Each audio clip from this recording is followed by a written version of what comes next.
right, we're going live soon. Hit the like, everybody. Get ready.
All right. Let's hit it. What's happening, everybody? Welcome. How you doing? What's going on? Happy afternoon, good evening, good day, good Tuesday, whatever. It's 2 for Tuesday. Please support the show in two separate ways. Like and subscribe. Did you see how I did that? I just did it off the top. Is my mic on? Oh, good. I hate when I do my opening ramble and it's so successful and I've been muted the entire time. It's depressing. Hi, chat room. Greatest chat room in the history of chat rooms. What's up? What's going on? This shirt was a Father's Day gift. And it was like in my laundry that I had done. And I was like, it's a good day for this shirt. It's almost a good day every day for this shirt. Especially what I've been doing. And by the way, for those of you that thought I went online last night at an abject time, I was filming an audition, and I hit stream instead of record because I was using my recording setup to do that. And so I switched over to Ecamm so I wouldn't do that again. So that was pretty hilarious. Can't talk about what it is because, jinxie and stuff. Oh, thanks, Stacy. I'm glad you like the Substack. I started kind of like doing a draft of that based on what I ended up talking about when I came to that conclusion about it being political fanfic that we're dealing with all the time. I was like, that's something worth saying. That's a conversation we actually need to have. So, yeah.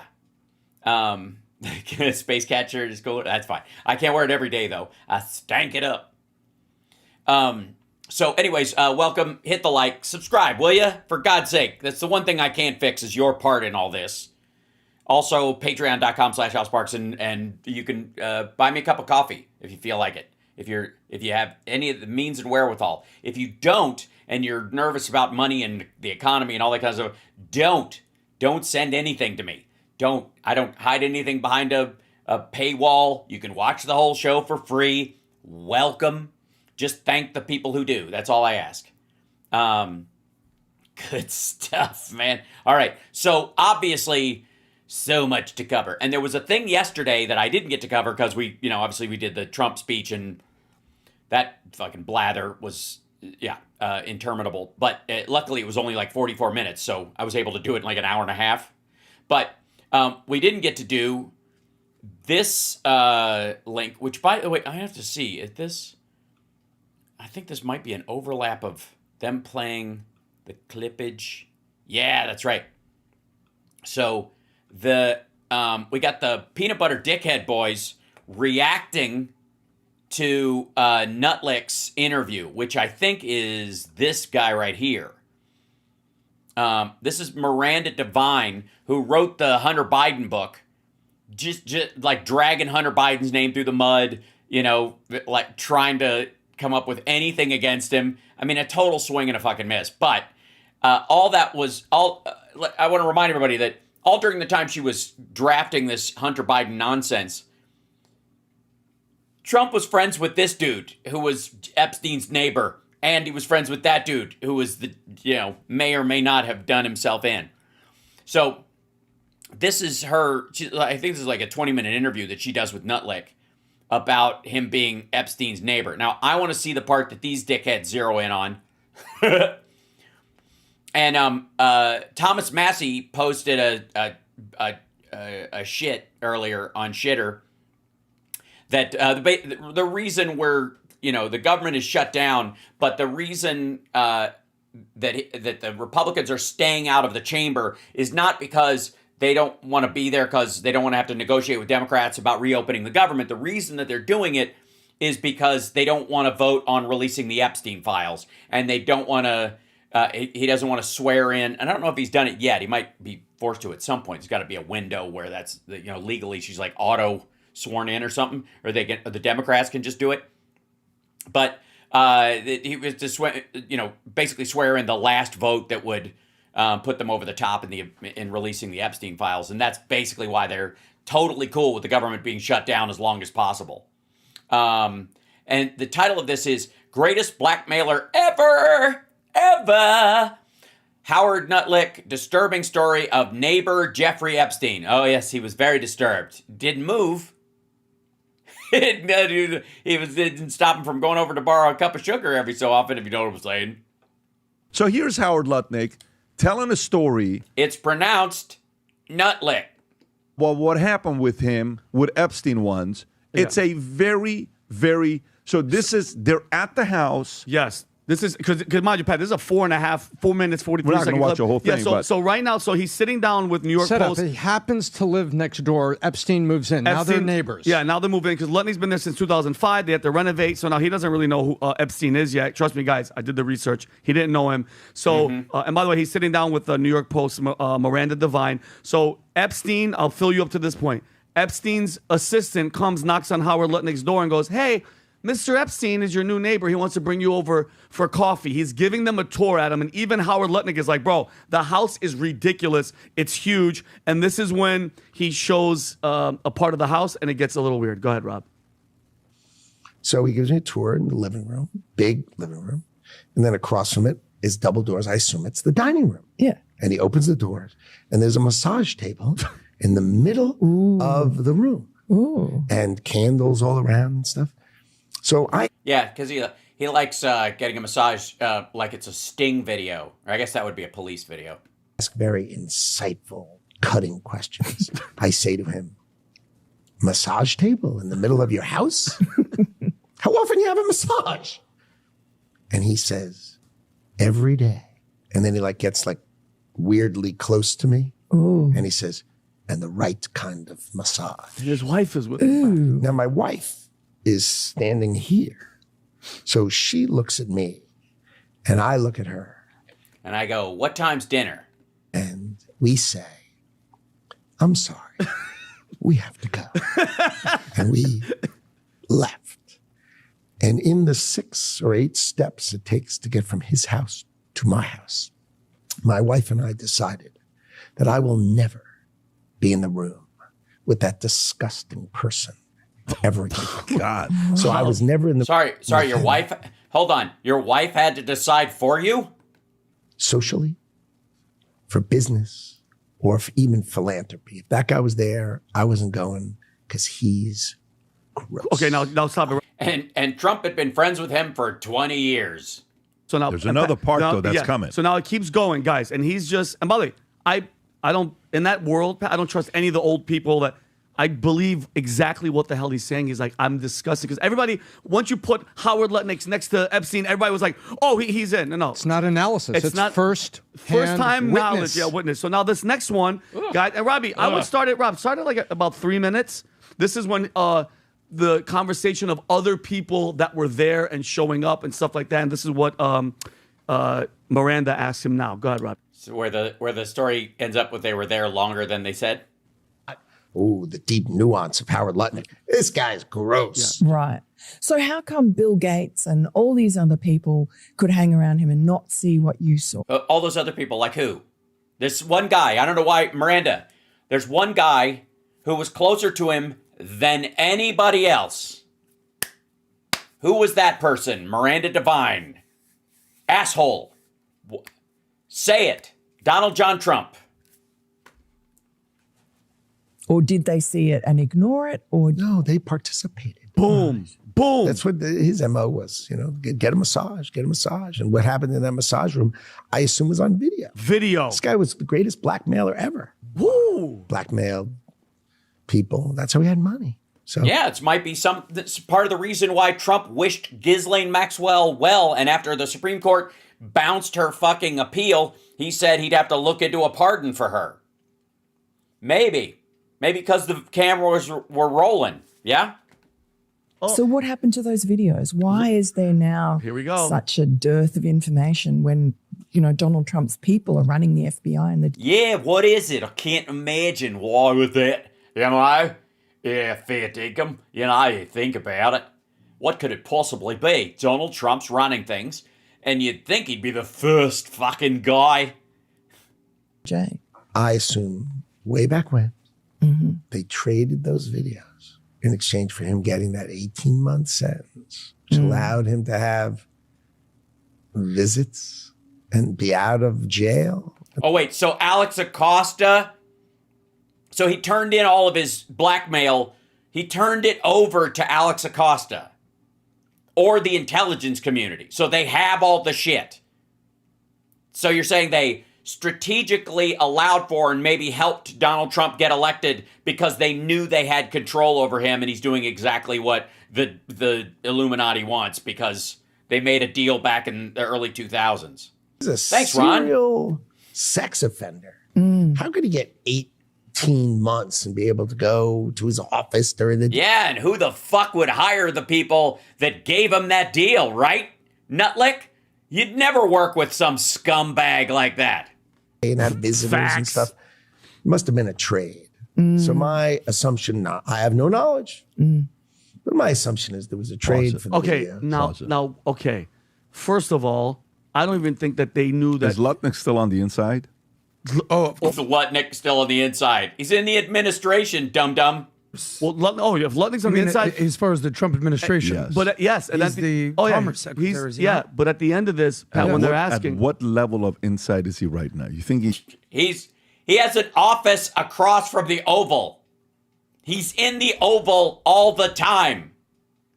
Do your prep, peanut butter dickhead. What is wrong with you? It's Howard Nutlick. Jesus Christ. I would almost understand if you were asking this question about fucking Navarro. the inner circle I don't. like this? No, I would. Oh my God, what the fuck does that mean? Keep going, keep going, keep going, keep going, keep going, keep going, keep going. Stop. Keep going, keep going.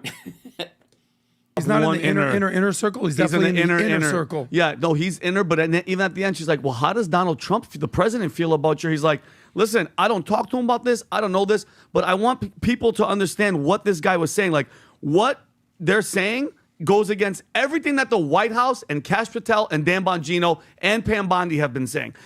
And Donald Trump have been saying.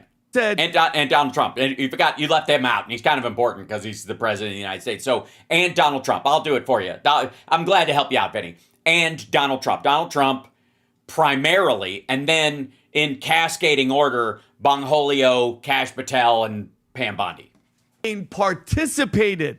Bill Gates participated, and he's assuming, which Allegedly. allegedly. But think about great word. But he said assuming, which is allegedly. Like he's listening. Plug your shirt here, buddy. Yeah, think about it. Get that plug. He's hearing. We're learning. He's on the inside. He's heard things. He's heard a lot of things. Bullshit. He just inferred it from the fact that these guys hung out, that you couldn't go into the house. He was making a logical inference from the experience he had, Vinny, you dumbass, because Trump doesn't talk to anybody about this shit who isn't already bought in. He just said, like, what was your take on these other people? Why they're not doing it? Well, because there was definitely cameras in the massage room. So therefore, you either were a victim of it or a participant. There really isn't another option. I'm sure he's picked up on the old Bill Gates and and the connection with Bill Clinton and Mark Middleton and him And Donald Trump and also Donald Trump. Suicide. And by the way, him bringing Epstein, when Epstein would visit Bill Clinton in the White House all those times, 11 times or whatever, Epstein would come with different younger women each time. And the guy that signed him on hanged himself in front of his house with the wire and shot himself in his chest, and they couldn't find the gun. This is crazy. This is very, very like revealing. Actually, there's something very. Do you remember when we went by his house? Do you remember Yes, when we yes, were, of course. We were running by and it. With security, everything that Yeah. was there. Yeah. Yeah, I mean, look, Sorry, you guys went jogging past Epstein's house? And you were just like, oh shit. You just accidentally, that street. It's funny how, like, it must be like the fucking building in Ghostbusters where there's like convergence of evil across multiple timescapes. I like his answer, but it is contradictory To the White House, to the official White House. narrative. Yeah, so it is. Yeah, the White House. Yeah, the building, the fucking building Trump is in. Not Trump himself, the White House's narrative. Who in the White House? The fucking cook? The gardeners? The wait staff? The people who installed Trump's Diet Coke fucking button? You tit? The fuck are you talking about? Hold on. I have so many clips, it's difficult to get them all organized. Contradictory to the narrative, but you got to give him props for telling his experience with love it. Epstein and how horrible it was, and what experience. By the way, what year is he talking about? 2005 is when they that had the makes house. sense. And then Well, he was arrested in 2008. 2005. He He was still friends with Trump. at the house. 2008. So when did the president kick him out of Mar-a-Lago? 07 or 08? Oof. I don't know. He still had a membership in 2018 So Rob, can you find out when to Mar-a-Lago. did Epstein not? Was he not able to go back to Mar-a-Lago? Tom, what do you think about the story here with Howard Lutnick? I have a couple views on it. And the first is This is me arranging the things on my table so that I don't have to actually say that Donald Trump could not have not known, just like Lutnick was making the case, and we were all nodding until our brains logically played out how obvious it is. Obvious it is that Trump had to have known because you couldn't have not, why would Howard, right now, with all that's going on and with all the success Howard has had, let's face it, he has the distinction of running one of the most successful presidential transitions ever. Based on what? The fact that he got sworn in? In that he and Susie Wiles picked people, helped interview him. He's had this great success. Why would you Great go get in the mud pit of the Epstein stuff? You can, Because he was his neighbor and people were bringing it up, dickhead. That's why. People kept bringing it up, shitheel. That's the reality. And he couldn't not answer it. He had to get at it. He had to protect himself from the reality that everybody is aware of the fact that he was his fucking neighbor. And so he's got to start building a narrative that gets him out of trouble. way out over here talking about other things. There's speculation that he was interested in Bessent's position if Bessent went to Fed. But then they said, no, Bessent's not going to go to Fed. He's going to stay right where he is. And so why, with all of that and all the gloss that you've got, why would you do the interview like this? And First of all, Miranda Devine isn't going to not ask the question, asshole. Secondly, the big reason is because he was fucking neighbors with the guy, and the immediate inference from everyone was, oh, you intentionally moved in next to him, and you bought the house from a trust that was owned by Jeffrey Epstein? One thing, it's true. That's what I think. Why would you even get in the mud? You just said these two things. So are you saying Words make hard thinking brain. this is his way of getting back for not getting Besson's job? Oh, no. I mean, he was getting, if Besant goes to Fed, Lutnick was a leading candidate to step into Bessant's. So why talk about this stuff now? So, yeah, see, I think either it's true or. Why would he lie? I believe it's true. I That's believe right. him. Also, wait a minute. Did Vinny say, I had to check something. Did Vinny say that Epstein moved in 2005?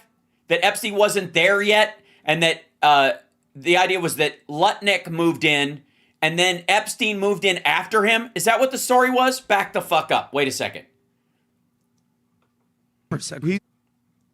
Yeah, but at the end of this, Pat, when they're asking, At what level of insight is he right now? You think Is he's... it inside? Well, he's in the inner. I was saying, like, what they're saying goes against everything that the White House and Okay, this might have been before the initial clip, right? Steps it takes. Oh, that's yeah. coming. So now it keeps going, guys, and he's just. And by the way, I don't in that world, Pat, I don't trust any of the old people that.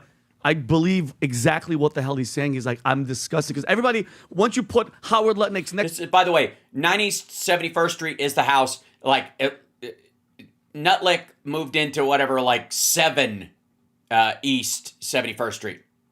Epstein, everybody was like, "Oh, he's in." No, It's not analysis. It's not first time witness. knowledge. Yeah, witness. So now this next one, guys, and Robbie, I would start it. Rob started like about 3 minutes. This is when the conversation of other people that were there and showing up and stuff like that. And this is what. Okay, wait. I got to find that moment. 1 second. Sorry. That Nutlick was like. Goes, hey, Mr. Epstein. Moves in. Now they're Epstein- neighbors. Yeah. Okay, wait. So he's sitting down with New York Set up. Post. He happens to live next door. Epstein He happens to live next door. moves in. Now they're Epstein- neighbors. Yeah, now they're moving because Lutnick's been there since 2005. They have to renovate. Lutnick has been there since 2005. Then what happens?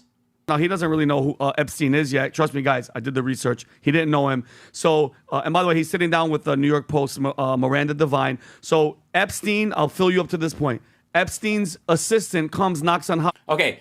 Can somebody check me on this? Am I losing my fucking mind? Is he inferring or implying or allowing for the inference thereof that Nutlick moved in 2005 and Epstein moved into that house later? He didn't know him. He didn't move in next to Epstein. Epstein moved in next to him. That seems to be what he's saying. Yes? Yes? Research. He didn't know him. So, and by the way, he's sitting down with the New York Hold on. Let me move this back over here.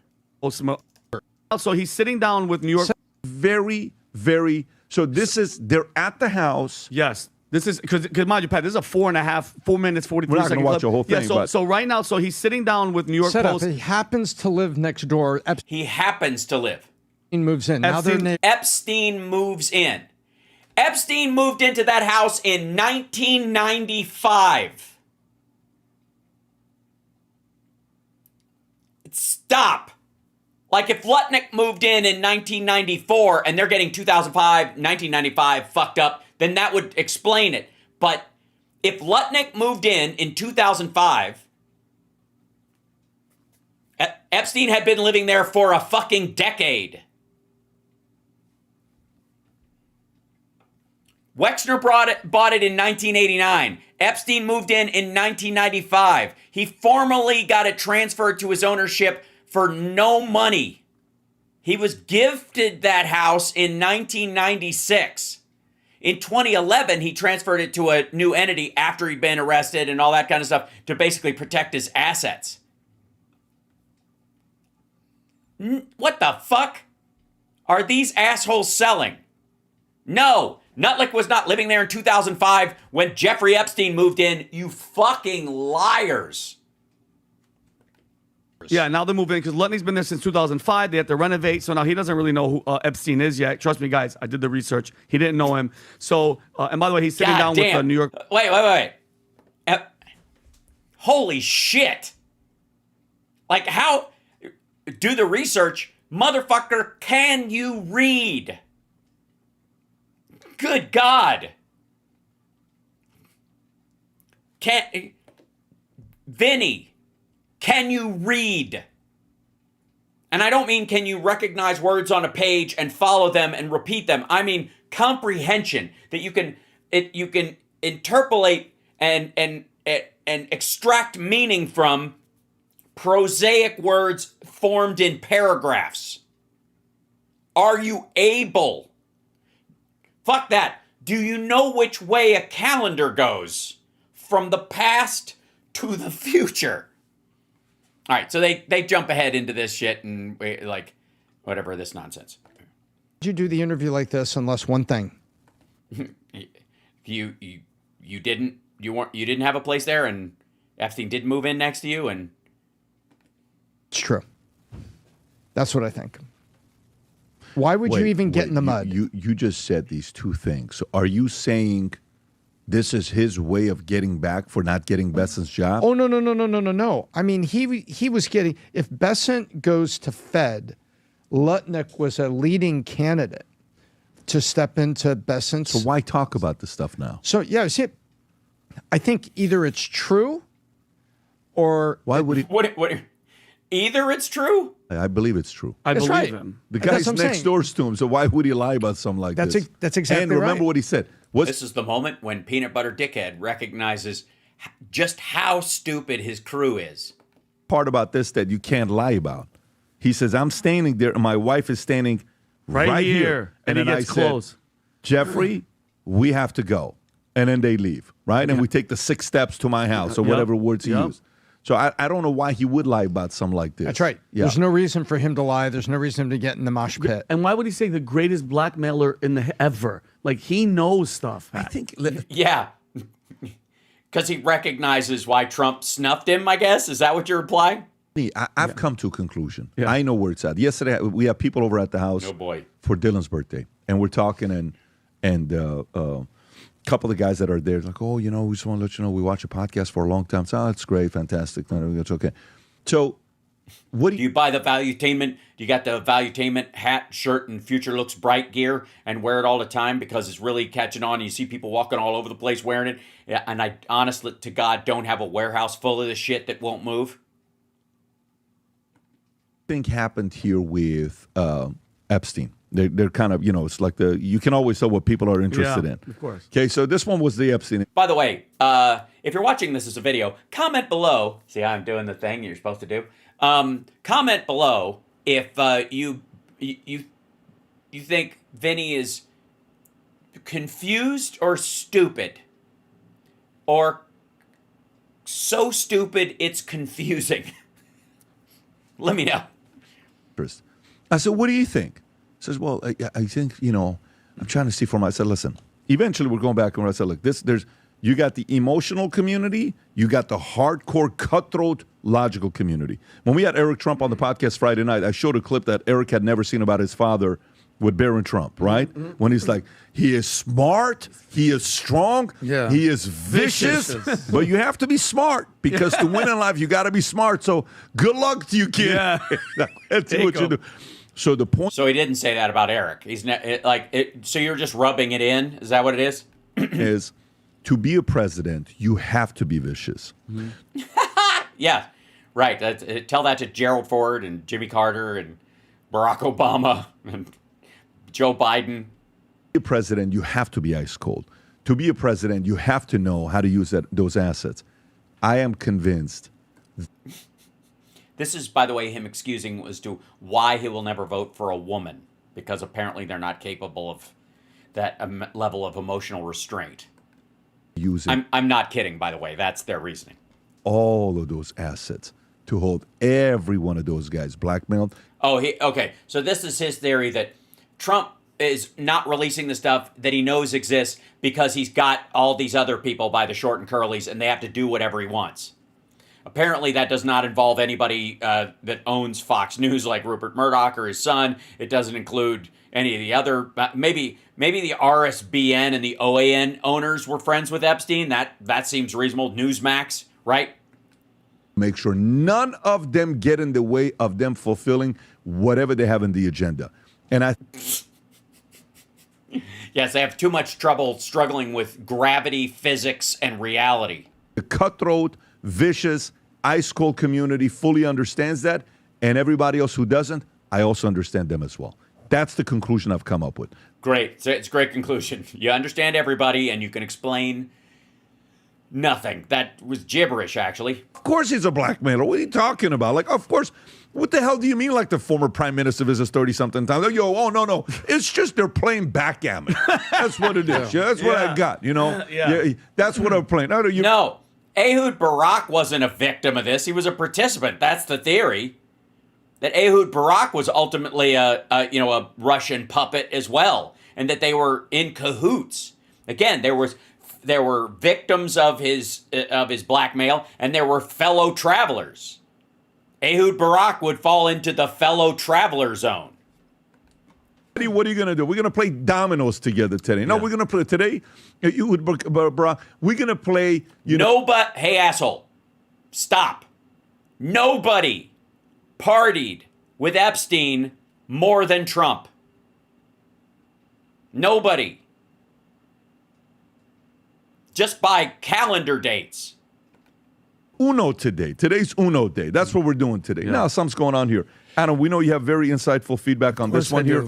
Tell us what you're thinking. I fully agree with you that they're protecting rich, powerful, connected people at the Yeah, you mean like Donald Trump? expense of young women. Pretty much it.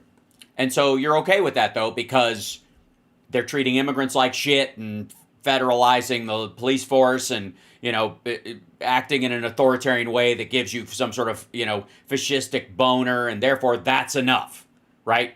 As long as they do that, they can fucking re-victimize these women forever. You're okay with that part because you can't imagine any Republican who would do the same things that you want Trump to do that don't also protect pedophiles. Like it's just a package deal. There's the rule of law in our country, and then there's vigilante justice. So the rule of law would say, well, he was arrested 20 years ago, and they did some sort of sweetheart deal, this Alex Acosta guy. And this guy, you mean the person that Trump made into the labor secretary? Asshole. They got 18 months rather than 18 years because they worked out some deal, and that's for the Justice Department and for the rule of law to basically comprehend that. But on the flip side, it's funny. I was watching Steven Crowder, and he goes, you know what they do to pedophiles in Russia, right? He goes, you didn't hear this story? He goes, yeah, Yeah, they let them run Gazprom, or they hire them like Scott Ritter as spokespersons. Father found out that some pedophile was like talking to his daughter. So what happened was, turns out the pedophile decided to suicide himself, and he dig grave for 30 feet, and he stabbed himself in the back 25 times. Whoopsie! I guess he suicided himself. So it just basically shows, in Russia, they'll deal with a situation with vigilante justice. Now, all right, Jesus Christ, dude. And no, they won't. And also, that's what happens to a poor pedophile over there. The oligarch pedophiles, Putin's buddies, can fuck as many kids as they want with impunity. And they can fly their buddies in to do it. Get the fuck out of here. one might say, he got exactly what he deserved, bro. He's a pedophile. On the flip side, in America, we have to deal with rule of law. And sometimes you might... Yeah, what if he wasn't actually? What if that guy had a business deal with this dude and used that as an excuse to murder him? I'm just saying, I'm just floating a couple of ideas why you might want courts involved before you kill somebody. It's a thought. That's where the alleged thing comes in. The outcome of the rule of law. But that's for the Justice Department or whoever it was that made that deal. I fully agree with you that they're protecting rich, powerful people. You just sounded at the like the expense- guy from Despicable Me. Yeah, the bald guy with the. What is this yeah. person a good person? or you bad? just Like sounded Steve like Carell. the guy from Despicable. Did real good, Despicable Me there. You know, that was super good. You know what I mean? Like that was. I gotta think about that. Yeah. Huh.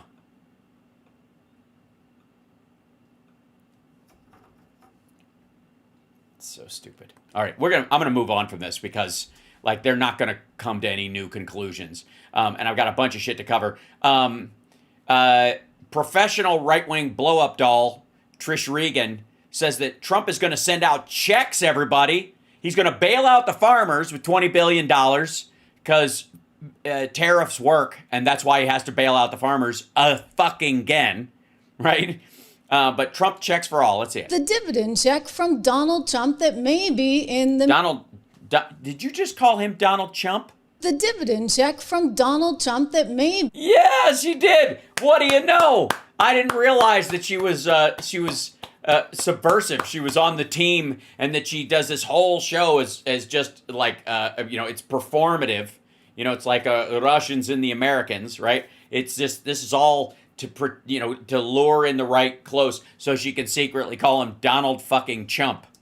the dividend check from Donald Trump that may be in the mail. You see, we talked about Maybe. a little bit last week, just briefly, and so many of you reached out. Yeah, it's like Nasara Jasara for morons. You're like, wait a second, is this new sound?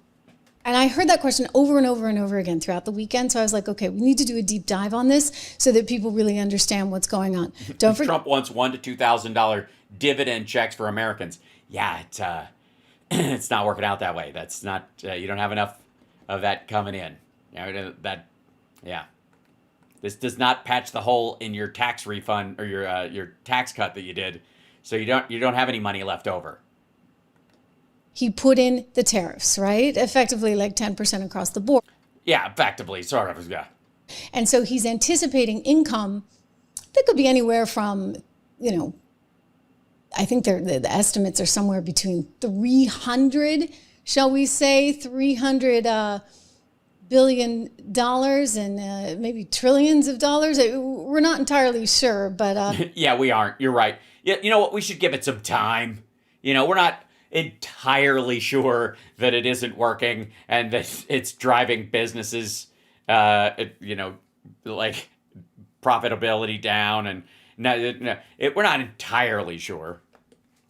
they're looking for at least 300 billion here in that. So could you really have a dividend check?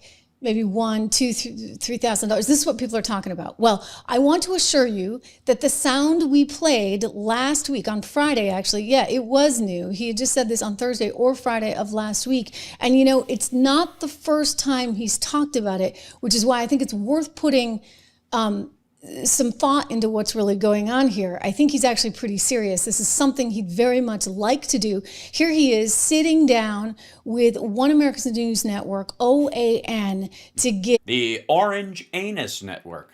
his view on not just what we need to do with all the money coming in from the tariffs. Yeah, all that money that, you still have a huge deficit. You would think maybe pay off the deficit, pay that down before you start basically throwing cash at people to try and buy your way into the midterms. Maybe not. In terms of paying down debt, but anything left over, he'd Yeah, anything left over. Yeah.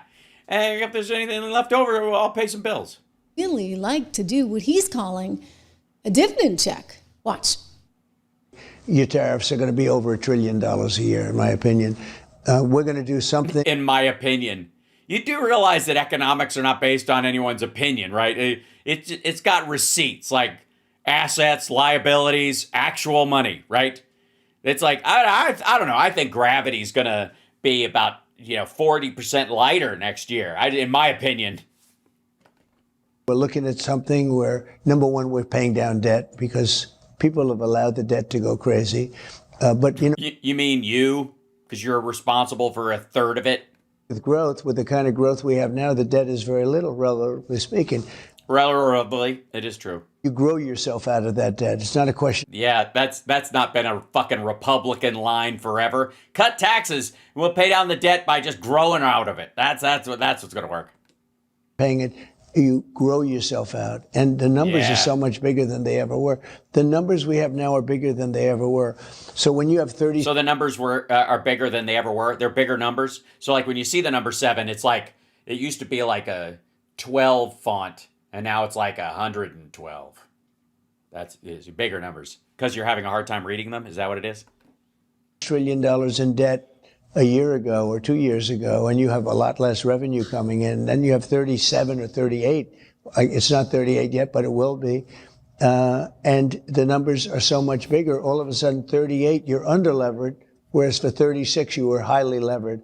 We're not highly levered anymore. Now, with that being said, we'll pay back debt. Yeah, we are. What are you talking about? We do not. We don't have more than $37 trillion of the economy. Like, we're below it. But what are you talking about? Does he think the $17 trillion he's been talking about, this fucking vaporware money, means that the economy now is, from $26 trillion, $27 trillion to 38 or some shit like that, 39? Yes. How dumb? This dumb. Ladies and gentlemen, if I may, a salute to the commander-in-chief. Dumb, dumb, stupid. Dumb, silly, stupid, dumb, dumb. Dopey, dippy, dumb, dumb. Stupid, really dumb. Moron! Holy shit. But we also might make a distribution to the people, almost like a dividend to the people of America. How much are you thinking Almost. for that, sir? Well, we're thinking maybe $1,000 to $2,000. Be great. Another. Wow. Okay. So by the way, the number Because he can't bring prices down. So what he's going to do is the same thing he's doing with with the farmers, with the $20 billion payout to them to try to keep them from, rioting effectively. He wants to do that with basically every adult in the country. Pay him off because he hasn't cured inflation. We don't have zero inflation. He hasn't brought prices down. just quoting were what it would cost to give $1,000 to $2,000 to each and every American. But in terms of what's estimated here, I mean, we've seen various estimates. The hope is that you could at least get $300 billion. I think they've collected around $215 billion so far in tariffs, but this thing could grow. You think? Based on what? Him raising the number or repeating a number 3 times and thinking he has tripled the amount of money? That's honest to God. That's where her math is coming from. Is he said 21, 29, and 32 trillion dollars, or 21, 19, 21, 29, and $38 billion that were found on the tariff shelf. Same story, 3 different numbers. Now they're stacking them, and she's adding it to whatever tariffs they think are coming in. As we move forward. Which, by the way, they're double counting. Of course, assuming that you are, in fact, getting all of the economic activity that you would anticipate, right? Yeah, that's true. That hasn't happened yet, but bam. You still have to have a vibrant economy because. Yeah, that's true. And across multiple sectors, and not like where the stock market is kept, held up by 7 stocks. You need all those countries to be paying the tariffs. So assuming that holds, you might actually have enough money coming in where if you can pay down some of the debt, one of the things he referenced was, like we're a huge economy.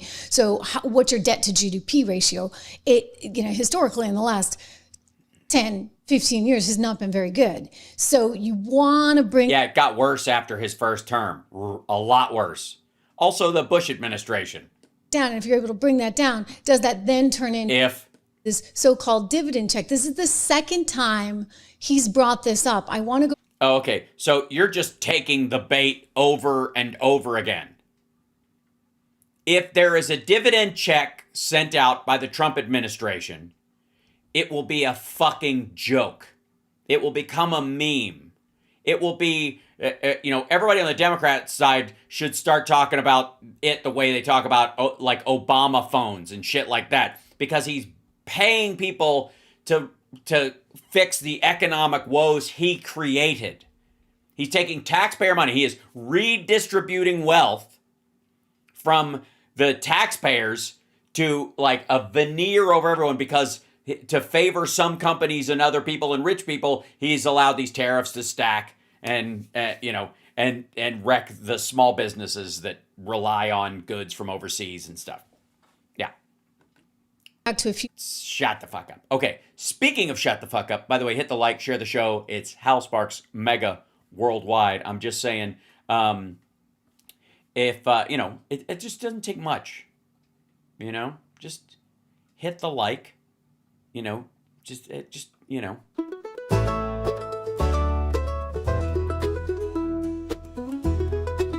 Turn up the radio, let the sparks ignite.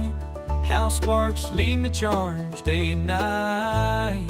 You know it. Oasis for truth and gone wild. Sing it, Hal Earl! Sparks radio program, Mega Worldwide. That's on Saturdays, in case you want to, just saying. I also have a show on Saturdays. I'm doing promos, guys. Isn't that smart? Okay.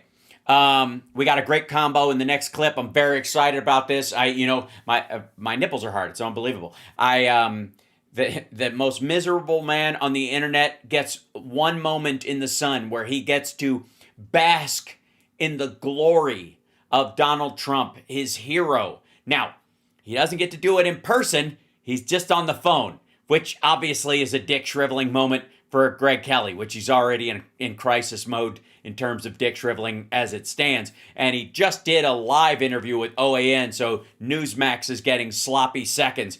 Also, I think it's interesting that in response to that, they apparently put his pillow, he's got pillow head like in this image. Yeah. Where like he's been laying there. I don't, it's not a good picture. No. It's not how that you could tell when they're mad. And I think he's only on the first 5 minutes of it or something like that, because he doesn't even get that much. Let's find out.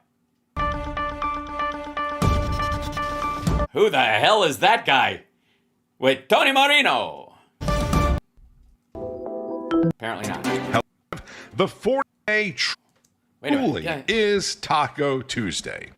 October 7th also marks the 2-year anniversary of the terror attack on Israel What that the killed hell? nearly 1,200 people. Where is Igniting the war is the other political game. Oh, it's like Newsmax's podcast. I love this. Ladies and gentlemen, President Trump speaks with Greg Kelly, the Newsmax Daily, 10/7/25. That's the video. It was up 4 hours ago. Only less than 2,000 views. I'm going to see what others have said about this video when it was live. Like, I'm going to guess that they were like, what the fuck? Yes? Yeah, everybody bailed out. We've already. Oh, okay, they're playing the audio of it? They just go full all in, no matter. Dude, they go full all in. God damn. I gotta say, how Newsmax, look, guys. I know you do your show out of a garage. There's no shame in that. I have this little side room in the basement. I've got my own bathroom, so fancy pants. But it's not big, Here, listen. That's the sound of the wall. I can touch the window right here. It's nothing to be ashamed of. But guys, try a little harder. This phoning it in shit. I mean, look. Granted, nobody wants to look at anybody on Newsmax. I get it. Okay, let's jump over, if I may, to. I feel like, all right. There has been Pam Bondi. I don't know if you guys saw this. This is going to get your blood boiling, I'm guessing. Pam Bondi had an oversight hearing and treated it like it was her job to be Trump's cheerleader. Now, again, it's important to remember. not only could she have torn up the non-prosecution agreement that Epstein had gotten from Alex Acosta and gone after the people that were his co-conspirators while she was AG of Florida. Not only could she have done that, but she's also stupid. Oh, and she's kind of a bitch. She's kind of mean, too, on top of that. Like, she's just not a nice person also. Like, so, and she's already coming up to bat with 2.5 strikes. I'm just saying. And Durbin talks to her. Let's see if, and obviously he dunks on her really hard and is mean to her. And so it's understandable she would react the way she did. Thanks, Mr. Chairman. I was going to ask her some questions. Madam Attorney General, let me ask you this question. Were you consulted by the White House before they deployed National Guard troops to cities in the United States? I am not going to discuss any internal conversations with the White House. Executive privilege, automatically. Also, that's a yes. You won't even say whether you talked to the White House about this? I am not going to discuss any internal conversations with the White House with you, Ranking Member. I noticed. Yes, because they have them on tape. Right. What's the secret? Why do you want to keep this secret? The American people don't know the rationale behind the deployment of National Guard troops in my state. The word is, and I think it's been confirmed by the White House, they are going to transfer Texas National Guard units to the state of Illinois. What's the rationale for that? Yeah, Chairman, as you shut down the government, you voted to shut down the government, and you're sitting here, our law enforcement officers aren't being paid. They're out there working to protect you. I wish you loved Chicago as much as you hate President Trump. And Well, it's difficult. I got to say, there are few things that you can actually love in life more than you hate Donald Trump. I mean, he is a pussy-grabbing, adjudicated rapist who was Jeffrey Epstein's wingman for a quarter century, a fraud, and stole from charities to such a degree that he nor either of his sons can have a charity in the state of New York anymore, which is, I gotta say, an impressive feat on its own. The National Guard are on the way to Chicago. If you're not going... For what? They can't arrest anybody. I mean, they would be doing the equivalent of a citizen's arrest. The only thing they could do is guard points and do checkpoints. What are you gonna do? Set up fucking checkpoints in cities? That's freedom! Freedom! Protect your citizens. President Trump will. Damn! Shazam! And then lightning strikes, and then eagle wings come out. Yeah, good stuff. Been on this committee for more than 20 years. I wrote on my little notes here that if you don't protect it, I will. She wrote, by the way, let me show you something. I think it was the Daily Beast put this down there. Let's see.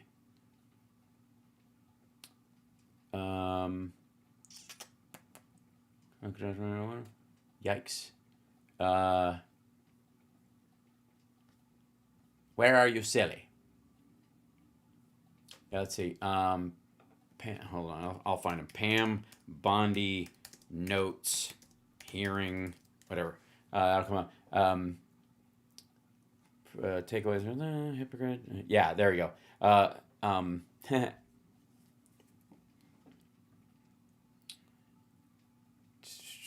Top of the folders. There's gonna. Yeah, you can see. Here they are. This is where her notes. She wrote them she had little stickers on the inside of her folder, and they say, the little notes she wrote are to herself. She wrote, "You claim to be a social justice warrior, but you're a member of the Senate." Then cuts off in the photo. The next line says, "You rail against dark money, but you work with dark money groups. You talk about corruption, but you push for legislation that would make it easier to be corrupt or whatever." It's all like Mad Libs. And the fourth one says, "You're a total hypocrite." That's all she wrote. "You're a total hypocrite." Maybe, you know what? People were assuming that these are things that she was going to say in the meeting herself. to other people, but maybe these were just things that other people had said to her that she wrote down that she was like, I need to reflect on these things because they are true. So. That's the kind of testimony you expect from this administration. Yep, I agree. Wait till you see what she said to He made a clear commitment. Adam Schiff. There she go. Because they love You Adam would Schiff. not politicize your position. We are here today, your first oversight hearing 9 months into your tenure, at a time when hundreds of career prosecutors have quit because they were required to take unethical actions at odds with that promise, or feared that they would have to take such actions if they remained on the job.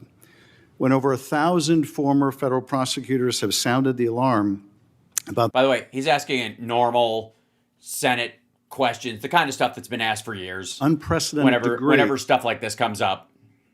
To which the powers of DOJ are being abused to go after the president's enemies. I approach this hearing with a heavy heart. As a former federal prosecutor myself, I served in a department that, whether it was under a Democratic or Republican president, would never use the office to go after the president's enemies or to hide the corruption of his friends.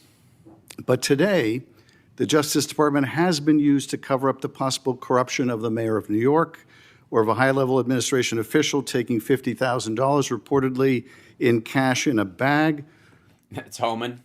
Child sex predator who befriended the president and some of his cabinet members. Jeffrey Epstein. And instead of preventing partisan weaponization, your department has engaged in a brazenly political prosecution at the president's explicit direction.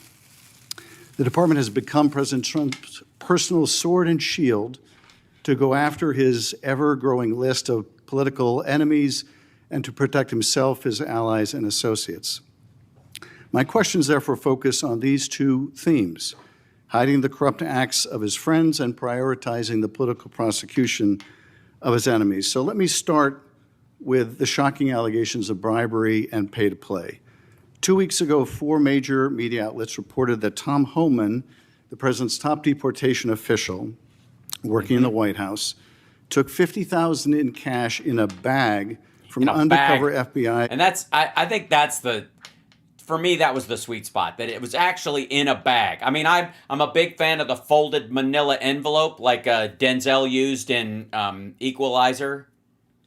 The one that had $9,800 and the guy died for on this funky floor. I'm a big fan of the bribery in the manila envelope, the folded manila envelope, but a bag, that's old school. And especially since, Homan looks like a character that would show up on a Monopoly board anyways. Agents in September 2024, just over a year ago. According to these reports, Homan indicated he would facilitate securing contracts in exchange for money once he was in office in a future Trump administration. Reportedly, this exchange was caught on tape. Rather than pursue this investigation... Yeah, like, where's that tape? Like, that would seem like Congress, it's one of those things. Can we add that to the pile of reasons to give power for Democrats back in the House and in the Senate so that they could subpoena that footage, which would magically disappear, by the way? Fear or favor the department and the FBI under your leadership or that of your predecessor before you confirmed, quietly shut it down. Once news broke, your deputy and FBI director issued a joint public statement confirming that the Trump administration closed the investigation. White House Press Secretary Caroline Leavitt denied Homan took the $50,000, telling a reporter, quote, "Mr. Homan never took the $50,000 that you're referring to, so you should get your facts straight." So today I hope you can help us get our facts straight. Was that true, what the White House Press Secretary said when she denied Homan took the money? Did he take the money? Senator Schiff, as I stated earlier, I was not in office. I was not confirmed when that was handled. Yeah, who gives a shit, lady? You run the department now. It's true. Like, the crimes we don't have a fucking crime reset button that happens when a new sheriff happens. Like, oh, thank God, I was criming before the new sheriff came in, so they hit the giant reset button. Like, everybody's criminal record has been expunged. Any case that wasn't brought to trial before we got our new sheriff doesn't count. That doesn't happen. That's not how for fuck's sake, lady. That's not how it works. Right. So does that Deputy Attorney General Blanche and Director Patel said that there was no evidence that Tom Homan committed a crime. Well, is there video of him taking the money and no evidence that he committed the crime? Why? Because he couldn't technically promise it at that point? Because he hadn't secured the job yet? So he didn't commit the crime then. He committed it now. Now you're putting his picture up to slander him. No, I'm putting, as his, much I'm as you putting his can. picture up showing an interview he gave with, I think, Fox, in which he was asked explicitly about these allegations that he took a $50,000 bribe, and he refused to answer. He said he didn't answer the question whether he took the money, so I'm asking you the question. Did he take the money? Senator Schiff, I answered that question multiple times. No, you didn't. Frankly, you know. Well, I don't think, with respect, I don't think you did. Right. Okay. So this went on all fucking day, by the way. Concrete Blonde over here recognized. Thank you. Attorney General Bondi, good morning. I'm going to start on a different subject. Good morning. On behalf of families in my state.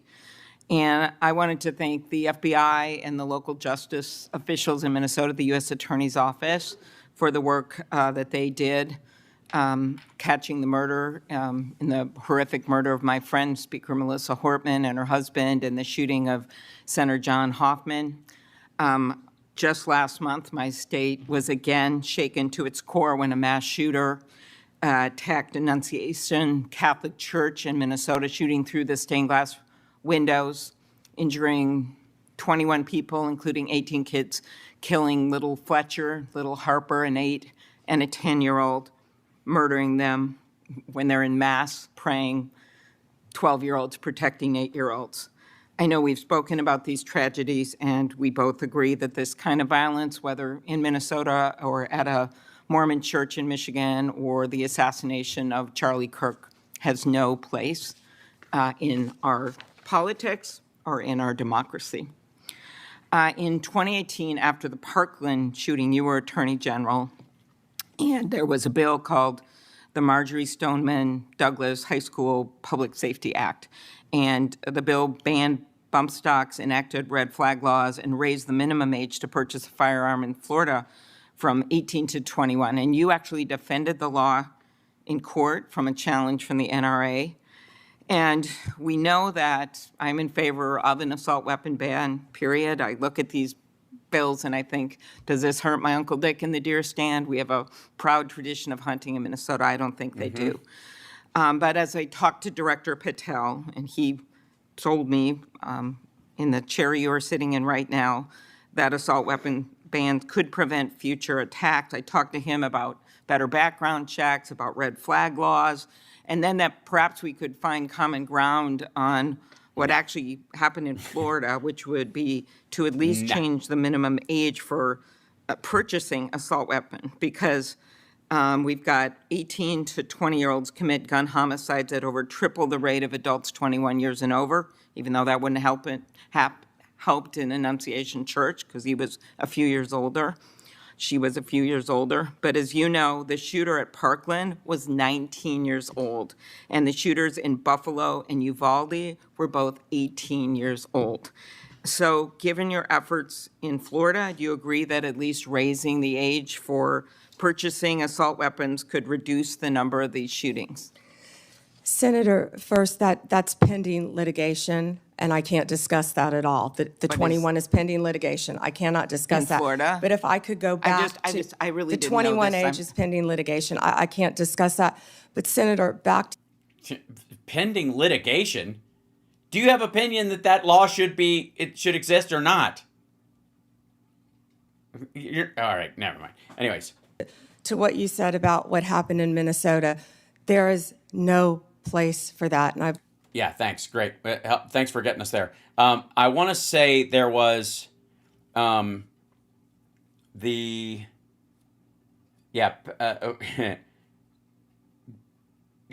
Hawley thinks his phone was tapped.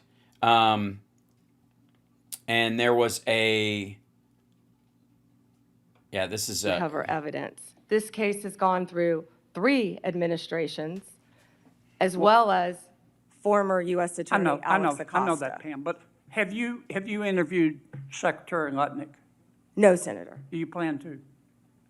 If he wants to talk to the FBI or the FBI wants to talk to him, that is more than on. Don't you think you ought to talk to him after this interview? Senator, if Howard Lutnick wants to speak to the FBI and if Director Patel wants to speak to Howard Lutnick, absolutely. Okay. Maybe we ought to get Mr. Lutnick in here too, Mr. Chairman. Senator Booker. Thank you. Wait, hold on. Now I'm curious. By the last Justice Department. Back up here. And we cannot discuss the details. I don't know many of the details. Well, maybe we ought to get Attorney General Garland here. Do you know if Mr. Is this where Lutnick? Okay, here we go. In the 12 minutes that I have left, since everybody else got to go over. I've got to ask you about this, General. Secretary Howard. It's Madam Attorney General, not General. It's very odd. She's an Attorney General. She's not a military general. It's just peculiar. Lutnick, on October 1, gave an interview to the New York Post about Mr. Epstein. Mm-hmm. And he described Mr. Epstein as, quote, This is the peanut butter dickhead clip we saw before. Greatest blackmailer ever, close quote. Have you reviewed that transcript of that interview? I have not reviewed the transcript, but I saw the clip of it. Okay. It appears that Secretary Lutnick was Mr. Epstein's next door neighbor.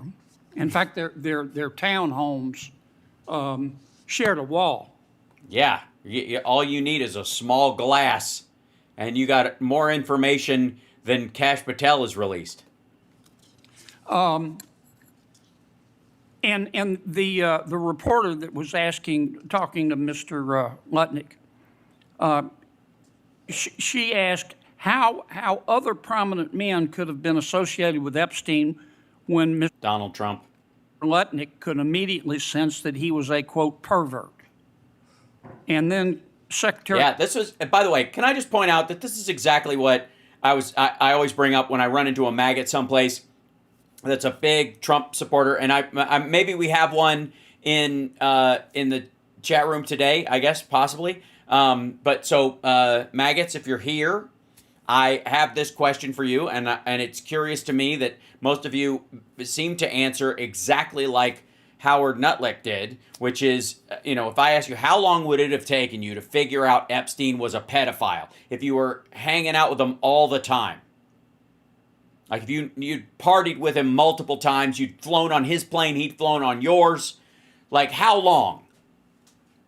How long would it take you to figure out? And most people oddly go 5 minutes. I'd know in 20 seconds. Trump knew him for a quarter fucking century.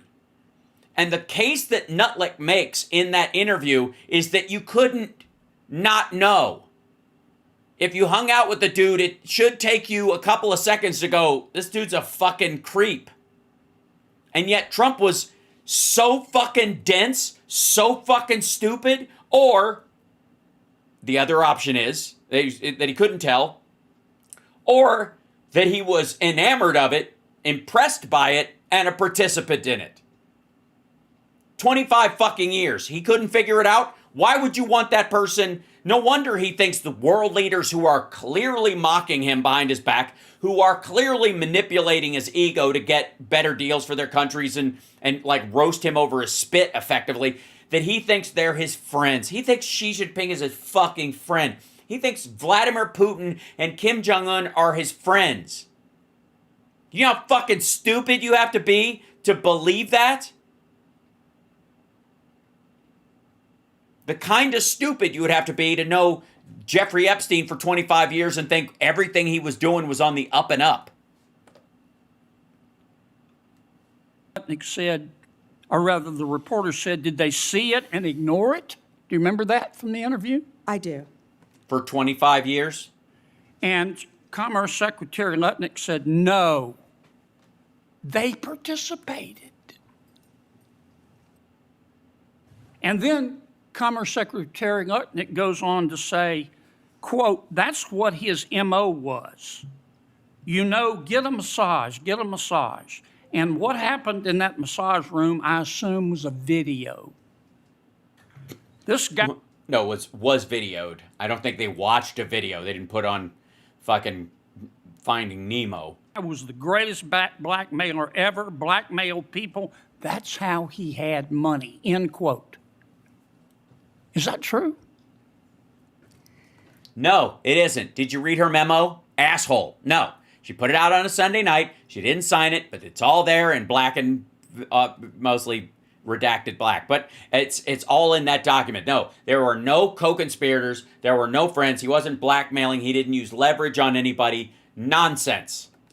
Senator, as our July memo said, we did not uncover evidence. This case has gone through 3 administrations, as well as former U.S. Attorney Alex Acosta. I know that, Pam. But have you interviewed? Now she's Pam. Secretary Lutnick. General Pam.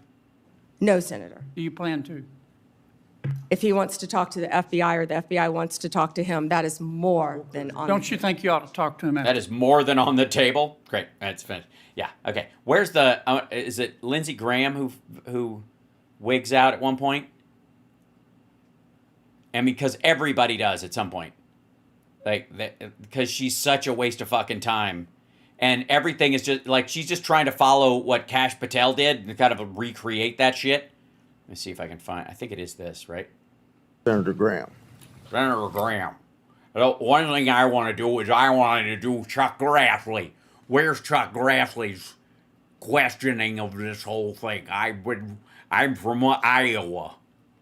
I'm Chuck Grassley. And I talk like I'm actually chewing cud. Good morning.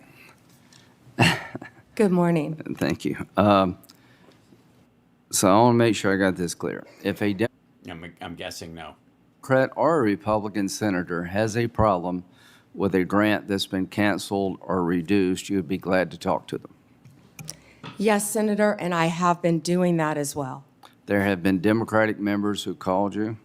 They have spoken to my office, yes, Senator.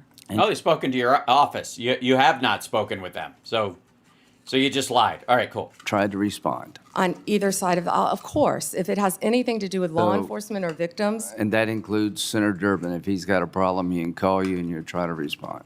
Absolutely. You'll try to respond? How about respond? What do you mean try to respond? Form words into a telephone? I tried to respond, but nothing would come out. Thank you. How many illegal immigrants are in Chicago? Ooh. Yeah, give me a number. Does anybody know? I do. Countless. That's not a number, bitch. God damn it. Countless. Just that. I'm sorry, you can't count? That's good grief. What we have seen since January 20th, Senator Graham, is a 1,000% increase in violent attacks against our ICE officers. Why? Because last year there were 5, but you put 1,000% more people on the street. And so everything, if somebody does like this with their hands as they're being moved, that's how many assaults is that? 1, 2, 3. So 3 assaults. Does that count? Right. But I just. Yeah. No, so what you're saying is fuck me. You're sending. You've got ICE agents. You're putting in harm's way, and having an increase of threats of violence and physical violence against them of 1,000%. 1,000%. Mm-hmm. But you have nothing to show for it. Your actual deportation numbers are lower than Biden's. Is there like 10 or 100,000? Does anybody know? There have been multiple, and we have made multiple arrests, of course. Yeah, dozens. Yeah, awesome. Hold on. Let's see what this.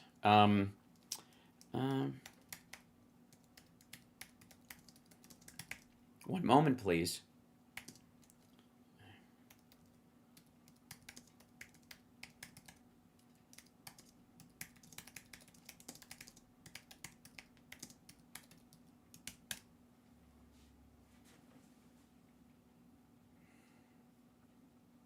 Whoops, sorry, I checked the word. Okay, hold on, there you go. Searching.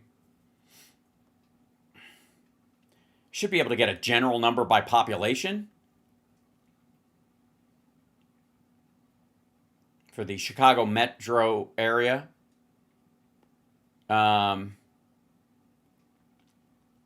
Illinois entirely has approximately 550,000 unauthorized immigrants as of 2023, representing about 4.4% of the state's population. This is a more recent estimate than earlier figures. Earlier research from 2016-2018 had the estimate around 511,000. So in the post-COVID, you had a rise of about 30,000 in theory. Chicago metropolitan area, more than half of Illinois undocumented immigrants live in that area.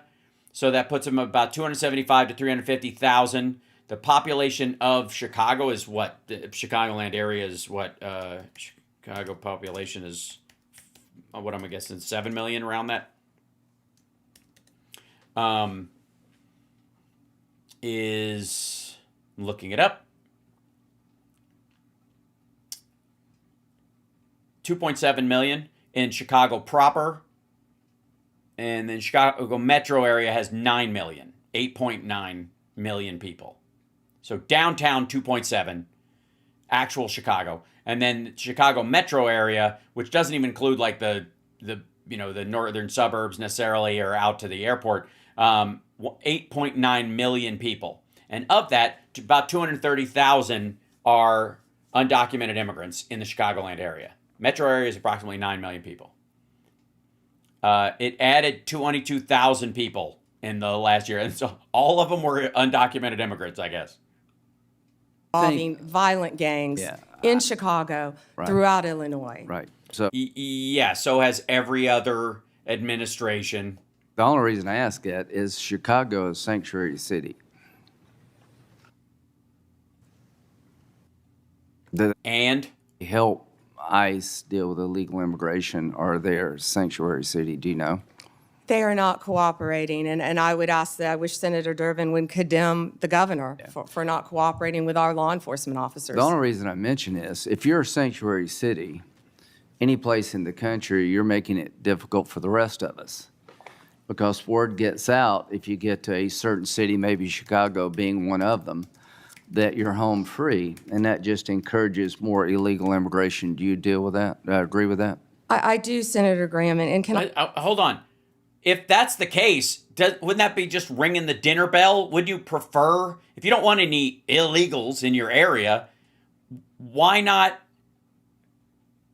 Yeah, like you're from what, North Carolina or whatever. So wouldn't you want them leaving for a city if your cities aren't? And you're like, there, it's like a magnet. People will go to the sanctuary cities. Well, then wouldn't you want that, I guess, if you want them out of your area? add something to that? Sure. Please. One of our biggest wins was against the Sinaloa cartel, and that came in Chicago. The state of Illinois has a Trust Act, which prevents local law enforcement from cooperating with our federal immigration authorities. And that's what I was trying to talk to Senator Durbin about. On September 15th, our partners at ICE arrested an illegal alien from Mexico for beating a 21-year-old man to death. He had been imprisoned in Illinois prior to the murder and was released under Illinois' Trust Act. We filed multiple lawsuits in Illinois for sanctuary policies, specifically in-state tuition for illegal aliens and obstructing employers from verifying citizenship. You can't make this up. On September... Hold on. I don't think they obstruct them from doing it. It's not required. It's like what happened in Oklahoma. That's why they raided that facility. Or in Iowa where that the superintendent dude from Ghana who's in trouble because he'd gotten a a removal order under Biden, had stuck around, moved to Iowa where they don't have E-Verify or they don't have to do a check on your citizenship. And then when he got pulled over, he ran for it and he had a gun, a fixed blade knife, and $3,000 in his car.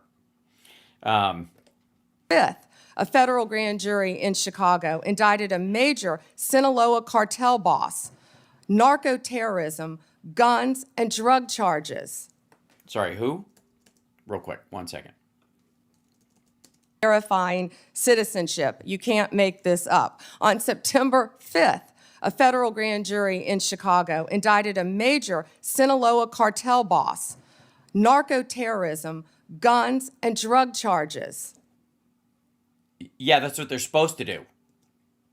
On July 11th... Sorry, you said it like they shouldn't be doing that.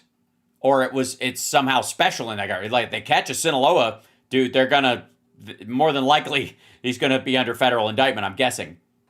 We announced a guilty plea for Ovidio Guzman Lopez. You may know him as the son of El Chapo, one of the worst terrorists in the world. In the world, in senators. Chicago. In Chicago. In Chicago. Yeah, his son, not him, but yeah. Entered a guilty plea to drug conspiracy and 2 counts of knowingly engaging in a continuing criminal enterprise. Hold on 1 second. Run that by me again. You may know him as charges. On July 11th, we announced a guilty plea for Ovidio Guzman Lopez. You may know him as the son of El Chapo, one of the worst narco-terrorists in the world. In the world, in senators. Chicago. In Chicago. In Chicago. He entered a guilty plea to drug conspiracy and 2 counts of knowingly engaging in a continuing criminal enterprise in the state of Illinois. I could continue with fentanyl. I could continue with child predators in Illinois. Well, thank you. I think I've seen. Right, yeah, where everybody goes out. And let me see real quick. Looking up the date on this, just checking something. See, father is known as El Chapo, guilty plea. Didn't set a sentencing date. Guilty plea was announced. I don't want that part. I want when his arrest was.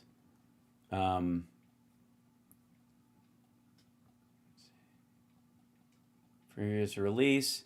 Was briefly captured by Mexican security forces in 2019. Released him on the orders of President Andrés Manuel López Obrador to avoid further bloodshed after cartel gunmen unleashed chaos in the city of Culiacan. And let's see.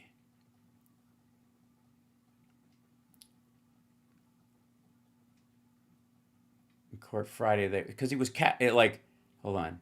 Mexico recapture of one of the leaders of this guy. Mexico recapture of Ovidio Guzman, one of the leaders of the Sinaloa cartel. Mexico recapture. This is the the casebook ICRC. January 2023, they recaptured him. One of the leaders in the Sinaloa cartel and released in 2019. Further examines escalating tensions and measures. Acknowledgement his case prepared. Student at Sinaloa cartel launches violent responses. Mexico recaptures El Chapo's son.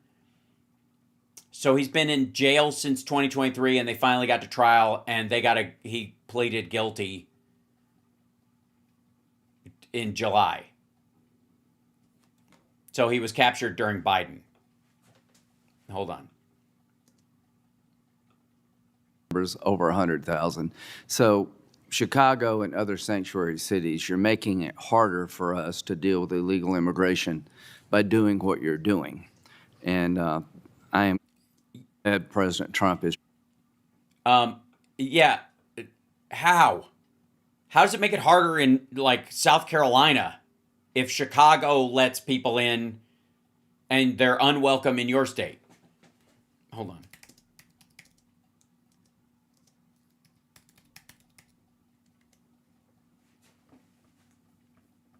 I'm still looking for a piece of information. To change those policies, and if you need the National Guard to bring order out of chaos. Yeah. Guzman was arrested in January 5th of 2023. I can't remember who was president when he was arrested. Can you?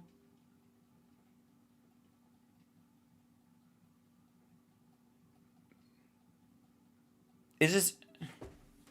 Are they not... Did they just accept that people are going to, breeze past this shit? You got a guilty plea from him. Great. You gave him a plea deal. Sketchy as fuck, but whatever. But if it saves you a trial and having jurors have to worry about looking over their back for a long time and all that stuff, cool. But you didn't arrest him. He's been in jail since he was arrested during the Biden administration in Mexico and then transferred to U.S. custody. So be it from my point of view. Now let's get back to the topic sort of at hand here about how the law is being used politically. By the way, he was extradited to the United States on September 13th, 2023. Let's listen to that little section again. I'm just going to annoy the fuck out of me, but... Up. On September 5th, a federal grand jury in Chicago indicted a major Sinaloa cartel boss, narco-terrorism, guns, and drug charges. On July 11th... We're not going to name for that person. Just trust me, bro. We announced a guilty plea for Ovidio Guzman Lopez. You may know him as the son of El Chapo, one of the worst The worst, sister. terrorists in the world. Yes, and he was caught in Mexico and extradited to the United States in 2023. Stupid. In the world. Yes, and he's been in the jail since 2023. Chicago. In Chicago. Yes, that's where they tried him. They didn't find him in Chicago, you dumb motherfucker. Good God. Like, what the hell? What the hell?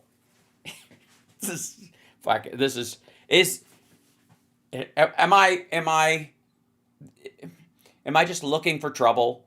Trying to expect them to... Fuck me.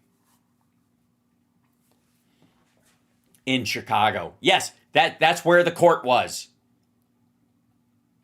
And he didn't have a fucking apartment there. They didn't capture him at Wrigley Field with a SWAT team, you dickhead. You didn't catch him at all. The Mexican authorities did. They negotiated with the U.S. under Biden to extradite him here because we could try him without a gang war killing everybody involved, was the theory. And they tried him in Chicago, and it worked. And he pleaded guilty. So stupid. Fucking dumb. All right, let's see where the rest of this shit goes, because I'm getting aggravated. I'm starting to get a stomachache. Chicago. By the way, it's a line from Risky Business. Hold on one second. He entered a guilty plea to drug conspiracy and 2 counts of knowingly engaging in a continuing criminal enterprise in the state of Illinois. Yeah, asshole. That's where he pled. He was arrested in fucking Mexico. He was extradited to Chicago. He wasn't engaged in a continuing criminal enterprise since 2023. You fucking putz. Goddamn, this is so lame. I mean, I would argue that this kind of qualifies as lying to Congress. I know you got the plea deal, or the guilty plea, but you didn't catch him, and you're allowing for a gap in the information for people to presume you did, and you fucking did not. I could continue with... Yeah, with other people the Biden administration locked up. I could continue with child predators in Illinois. Well, thank you. Yeah, you can't continue with them in every state. I've seen numbers over 100,000. So Chicago and other sanctuary cities. Wow, I got a much higher number, but it's an averaging thing in theory. But he's saying over 100,000 in Chicago, which again, in an area of 8.9 million people, 100,000 isn't dick. making it harder for us to deal with illegal immigration. How? By doing what you're doing. And I am glad President Trump is trying to change those policies. And if you need the National Guard to bring order out of chaos, so be it from my point of view. Why would they need the National Guard to help deal with a guy who's been in jail for 3 fucking years? Now let's get back to the topic sort of at hand here about sort of how the law is being used politically. In September 2022, Attorney General James from New York basically said in a campaign that she would go after Trump, his business transactions, and his family will fall. Yeah, that's because in New York, you could run on fuck Trump and win because they know him, because they're aware of him more than the rest of the country is. Force. November the 15th, 2022, Trump announces his candidacy for president. November 2022, 3 days after Trump announced his re-election campaign, Jack Smith was appointed by Garland to be special counsel to look at classified. Yeah, because he had taken classified documents and he hadn't given them back. The timeline doesn't start with when he decided to run for office. He decided to run for office to protect himself from the fact that they were on his heels about shit he stole, dumb fuck. Jack Smith was a result. He was an effect of a cause. And the cause was Trump absconded with shit and was showing it to people. The Iran attack that he ended up using, he showed it to people when he's like, they've been planning this for 22 years and they finally got to do it. Like, motherfucker, you gave it away. Information, document mishandling, and trying to undermine the 2020 election. In March, President Trump was indicted in Manhattan of 2023, just after announcing. Right about the time that, what's his name? Ovidio Guzman was arrested. Yeah? Remember him? He was arrested around then as well. And he was extradited to Chicago, where they trusted that the judicial system could handle a perpetrator of his magnitude. 34 felony counts. And what they did is they took misdemeanors and turned them into felonies by using a legal theory that no one in the history of Manhattan had ever been charged with. That's because nobody else fucks around like that. And he was the first to find out. This gets boring. I got to be honest. That said, I want to, there's a weird moment, I think, over the shutdown. Let's see, does Schumer do this on the floor? Yeah, there's a floor speech. All right, I'm going to skip that because I'm running low on time. Months ago, where he was outside the White House. Oh, shut up. Where is it? Oh yeah, here it is. You know, one of the things that I think is highly overrated is not chaos farming, is fomenting violence is a growth industry. I'm just saying. And, the right, especially post Charlie Kirk, were all about tamping down the rhetoric, right? And then somebody set fire to a judge's house. Apparently, though, there's a thing on the right. You have to look at the inverse of what a lot of these people are saying to see what they're actually responding to. And there is a huge chunk of maggot, like the maggotdom, that is interested in bringing about the great day of the rope or making the Turner Diaries come true or, like having a bunch of Oklahoma City bombings and all that kind of shit. And they lurk in the shadows until something awful happens, and then they percolate up, and it looks like they're going to try to, the revolution, the Second Confederacy, the South shall rise again, all that shit will happen.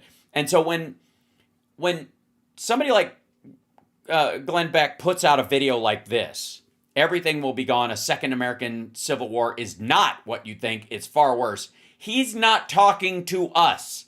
The target of this video is not Tyler Robinson. Understand this. The target is, no matter what he fucking says, is maggots. Maggots who are like, it's time to take some fucking scalps. That's what he's hearing. Post Charlie Kirk and around his circles, and these guys are trying to tamp it down so that Trump doesn't oversee the next American Civil War, because he's literally the worst person you could have in charge at this time if it happened. But this is, again, not about, like, we've got to stop left-wing violence because it's, like he has any fucking control over that or even any desire to. What this is about is his fear that maggots are going to pop off. People are throwing around things like national divorce. Yeah, see what I mean? People are throwing them around. You mean your friends, your dipshits at the Blaze, Pat Gray's hangers on. People are saying, let it all burn. We need a great reset. And you, I mean, have you shown them your book? Maybe they'll rethink it. As if we're talking about a new season of television. Shit. But we are not. We definitely aren't. We're not talking about a new season of television, yeah. Let me be very, very clear of what we are talking about.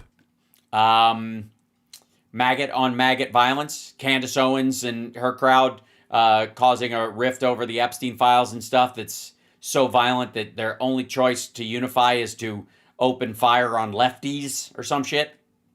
That must never be considered. I want to hit this early before the slap it becomes a trend, because a trend. That's the problem with violent revolutions, is when they get all trendy, Then they're like Beanie Babies.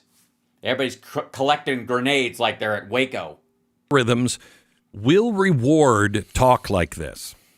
National divorce, civil war, et cetera, et cetera. We are not talking about a season of television that you watch from your home when you're talking about things like this. That's right. And I'm reading from my little paper, ladies and gentlemen. We are talking about your life. In a lavender shirt and a blue jean blazer.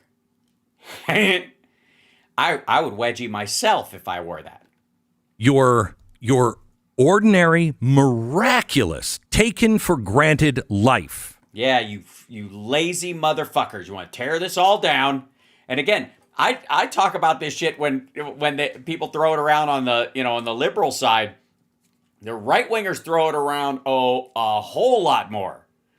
These motherfuckers are goading. They're girding their loins for the day that they get to rise up. And I got all these guns around to take on a tyrannical government. I kind of, at this point, don't give a shit if it's on my side or not. Ending. Everything you grew up knowing, believing in, having the opportunity to have, be, do, over. It won't change. It ends. Yeah, so stop it. Glenn's trying to build his little commune where they can have a drum circle and tan each other's balls with the help of Tucker Carlson's assistant Mario. That's what civil war means. What we have here is a failure to communicate.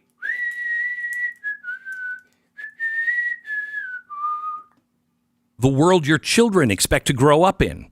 The one with school plays and little league. Look at you young men dying. And birthday parties in the backyard. Gone.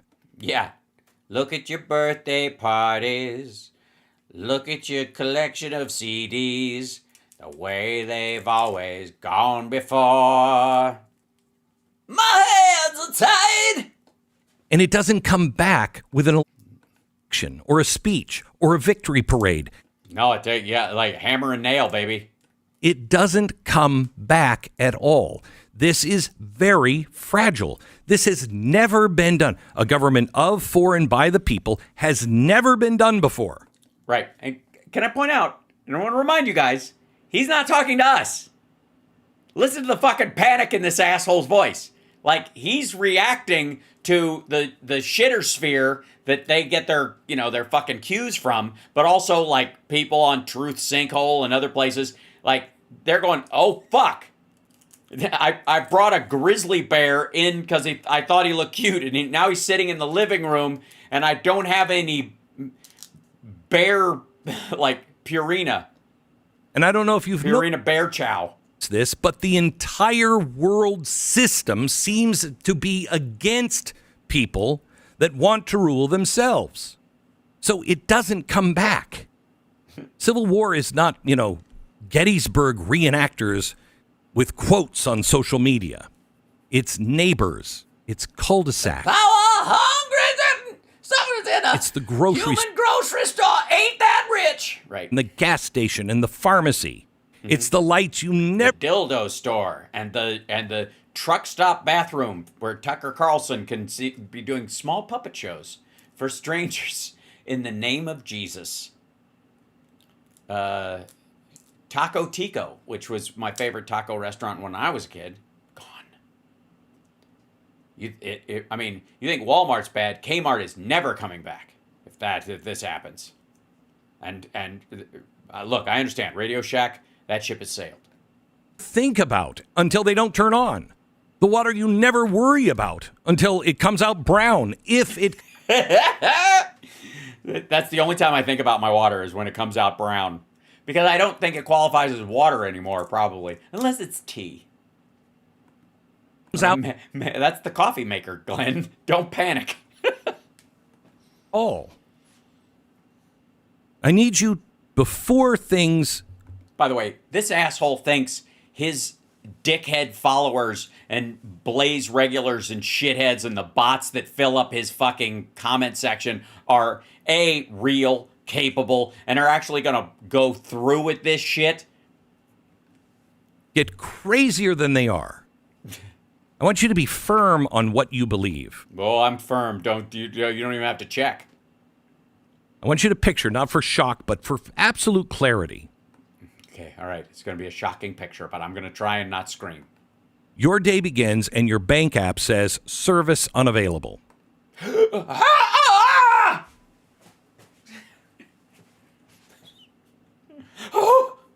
Service unavailable. What was I trying to do?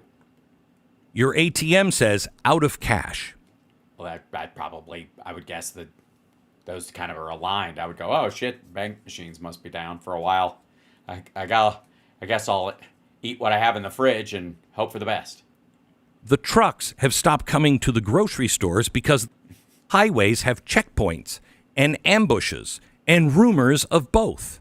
Oh, you mean like the Bundy family bullshit that you guys all cheered on like a bunch of assholes? The gas station is a rumor, too. One station has a line that's 3 blocks long. Which, again, you're making the sales pitch for electric cars then. Nice. Welcome aboard, Glenn. Blocks long. The other has a hand-lettered sign that says cash only, limit 5 gallons. And you think, well, I got some cash, until you realize everybody else had that same idea yesterday. You must have a prescription for somebody in your family. Insulin, heart meds, chemo, whatever it is. The pharmacy's closed. Viagra. Sure. Yeah. Why? Because the pharmacist couldn't make it through the roadblocks. And the chain's district. Oh yeah. We gotta start carrying around pharmacists on platforms like they're royals. Centers can't risk sending a truck without a police escort. And the police don't escort trucks anymore because the police that do show up for work now are triaging their own neighborhoods. Well, then they're not showing up, obviously. They're just defending their homesteads, which would make them no longer police, I guess. But it does sound terrifying or whatever. It sounds cartoonishly like a pitch for a Netflix series that the Daily Wire is producing. Call 911 about a domestic disturbance down the street, and the dispatcher says, if anybody even answers, is that Claire? Fuck her. On the list. Uh-oh. These aren't front lines in a modern civil war. They are the intersections. They are our neighborhoods. They are the algorithms. The algorithm that sells rage by the pound. That's right. Al, go rhythm. Nice to meet you. Yeah. I play bass and drums largely. And it's being fed to both sides until both sides are blind with rage. When the governor... I don't know. Look, I don't feel like I'm blind with rage. I think I'm quite adorable. I think, chat room, you guys okay? Some of you are blind with rage. Who's blind with rage today? Rage Against the Machine. Does it stand out to anybody that Rage Against the Machine had a standard record deal and got plenty of distribution and a shit ton of radio play, which would make me think that they were actually part of the machine after all? But yeah, I mean, you're blind with weed smoke. Okay, it's getting smoky in there. All right, you have a mild glare of rage. I appreciate that. Yeah, I've got a smooth veneer of rage, if I do say so my damn self. If there's a riot, there I go. Okay, yeah, you're a bit blurry. I'm a bit blurry. Okay. Hey, Al from Glasgow. Oh, hello, Glasgow. Happy as Larkin. Don't know why. I think But look at now. I want you to think about how you feel right now. And granted, you're a viewer of my show, so you're more intellectually prepared for reality than any other audience. And I appreciate that you keep coming back. But I want you to now go from my face to Glenn. Yeah. Do you think Glenn is concerned about the audience of my show causing, rando acts of violence? I don't think so. He's concerned about people he fucking hangs out with. Yeah. Subscribers to The Blaze. People who follow him on Shitter. Right? That's who he's worried about. A person running, Spanberger, running for Virginia for the governor says, let your rage fuel you. No. Rage will make you blind. I thought that was... well, I mean, I guess... Is rage the fiercest form of masturbation? Inquiring minds want to know. I thought the Hulk was a habitual masturbator. It turns out he was blinded by rage. And we won't be fighting in uniform. Well, some of us will. I mean, what better opportunity to, get some smart clothes on and... You'll be avoiding a rumor. No, I would never do that. I'd sidle right up to it. Rules of the road become rules of the rifle. Whoever controls the intersection controls that day. That's right. Mr. Stop Sign. Hospitals are now fortresses, then targets, then shells. Food becomes scarce, then it's currency. Your children's school becomes a shelter. Do they even have school anymore? I'm guessing no. It's now a shelter or whatever, and nobody learns when they're sheltering. No. No. Your children now have memories of school and a new job. Well, at least they have those. You know what I mean? Until they're, obviously, until they're... Do I have some... Like, here we go. Of staying quiet when they hear a drone or a truck backfire. Hold on. A drone... Hold on. Hold on. Okay. There we go. I'm trying to do my sound effects for this. Hold on. Let's... yeah. There you go. Okay. Let's go with... That'll work. Okay. Childhood shrinks down to the safest room in your house. Oh, now you think... Hold on. Shrinks down to the... let's see. Do I have a... Shrinks down to this... Yeah, there you go. You're going to pick a side. Mm-hmm. You think you know what side you'll be on. You think your side will protect you. But here's the truth. Sides protect themselves. And both sides will ask you to prove your loyalty with things you promised yourself you would never, ever do. Butt sex. That's what he's worried about. I think it's going to be that butt sex will be the currency of the new Confederacy.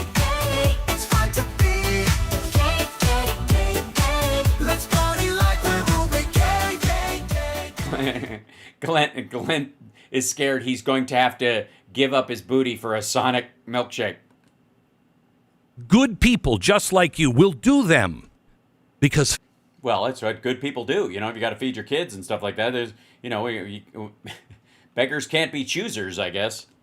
Here is a sculptor, and it carves away at conscience first.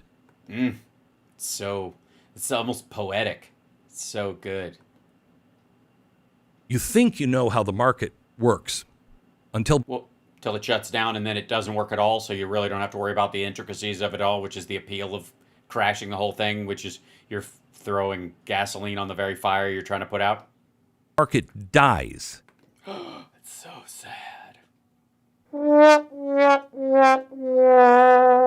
market is over. My stocks won't be worth anything while I fight to be king of the intersection.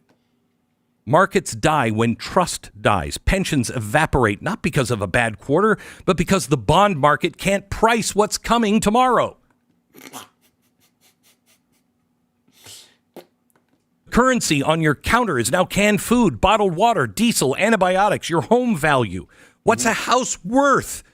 Well, it's a castle space you can defend. I mean, if you can keep somebody from setting fire to it, I'm guessing quite a lot, shelter, pretty valuable, even when we didn't have civilization, I think, I don't know. I think house is one of the things that doesn't actually lose value. Like, you're worried about resale value in a civil war? There's nobody to insure it, nobody to mortgage it, nobody to... Yeah, that's what you're worried about. If people are fighting to be king of the fucking intersection, I don't know that people are like, in this market. Nobody to drive to it without risking their life. No, it's terrible. Just got like all this thing in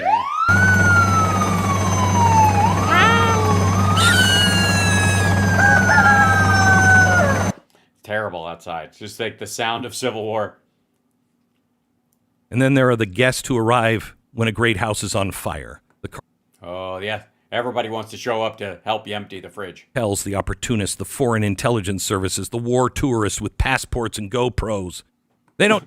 sorry. So when we have a civil war, like Romanians are going to show up, go, I know Andrew Tate, let me in. And they're going to helicopter in and shoot Americans for sport. Sides, they just choose opportunities and open... That's right. They're just picking people off. And they open the opportunities you didn't even know you had. You're great. That sounds a little bit.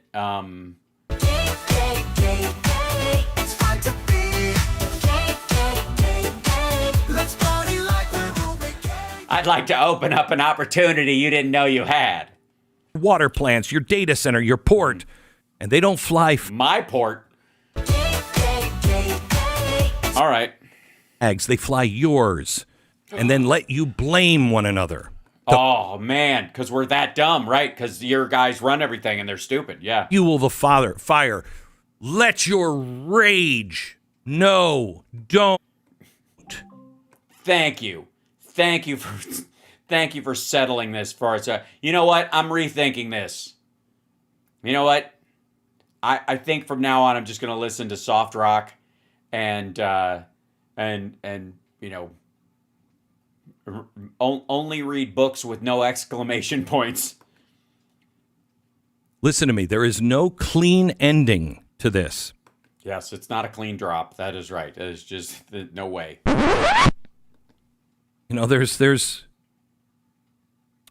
There's no clean Gettysburg. No, it's filth. That's right. Especially in a world of encrypted chats and weaponized rumors. In a world of encrypted chats and weaponized rumors, Romanians are coming over to hunt Americans that are too busy killing each other over something they can't remember to not get killed themselves. And do you think their enemy's going to tell them to look behind you? No. Look behind you. Thanksgiving. It's just grinding, bone grinding pain. Well, you can't take Tylenol. Don't take Tylenol. All right. There is the settling of old scores under... Yeah, it's all Hatfield and McCoy's again. New slogans. There's the permanent loss of innocence. Well, some of us had that a long time ago, Glenn, and maybe one day when you're all grown up, you'll meet a nice girl and all that'll change. The moment you stop seeing your neighbor as a neighbor that you can never quite unsee the enemy that you have imagined. Okay, I'm really trying to understand that sentence, but I don't think it's possible. I don't. I mean, once you stop seeing your neighbor as a neighbor and you start seeing them as an enemy, you can't undo that. Maybe you can. Maybe you're like, hey, fuck, I was drunk. I thought that dude was a fucking invading Romanian sniper. Turns out that was just Gary. I can't ever think of that person any way other than that. Then you are headed for that outcome. Oh, dear. Not headed for that outcome. Don't tell me. Are we headed for that outcome? Thank you, Larry. That I'll head for a lot of things, but I'm not going to head for that outcome. Shit. And if you imagine glory, war doesn't wound bodies, it wounds time. No, it kind of wounds a lot of bodies. I think it brings time to a close for a lot of bodies as well. Wounds time. Fuck you, dude. Look, I don't know what model of ChatGPT you're using, but there's been an update. So I would like re-enter your prompt and try again. 10 years from now, the men and women who survive will still hear the sound of a truck at night and think checkpoint. Your children will flinch at fireworks. No, they won't. Will be smaller, funerals will be more frequent, and real hope, will be. Why would it take 10 years? If it collapses as fast as you're saying, like 10 years from now, they're still going to be thinking about that shit. Like, I mean, they might reminisce about it. Like, we think of the 90s. In a whisper because it's learned to hide. Yeah, yes, a quiet place. We've died and gone to a quiet place. You tell them, Glenn. It's reasonable to ask, what do we have in common anymore? Hey, Glenn, I like a nice burger. I know you go to the Sonic thing. I've been to there a couple times. There's one, I take my son to a couple times because it's down from his school. I'm not a hardliner on it. I'm just saying you need help. But the next reasonable question is, how can we find common ground? Can we meet on common ground? Are our views so far apart that there's no room to be found? Can we speak without the sound of a world gone quite insane? Can we start settling down? Honor's plain to see, but the threats start flying. You'll not have to scream, 'cause we're not that stupid. Ba-dum, bam, bam, bam, bam, bam, ba-dum. I love Rhythm Corps. It's a great band. Just saying. Can we meet on common ground? All right. How can we understand each other? Well, I would just say start with try. And I would also postulate, if I may, I would like to present an idea that it is not your responsibility nor a functional use of your time to understand other people. You can simply respect their boundaries to the limit that they don't affect you. And if they're making a bunch of mistakes, you can let them make those mistakes. And then the common ground you find is where the risk of mistakes overlap. That's what we call laws and regulations. That's why we have those.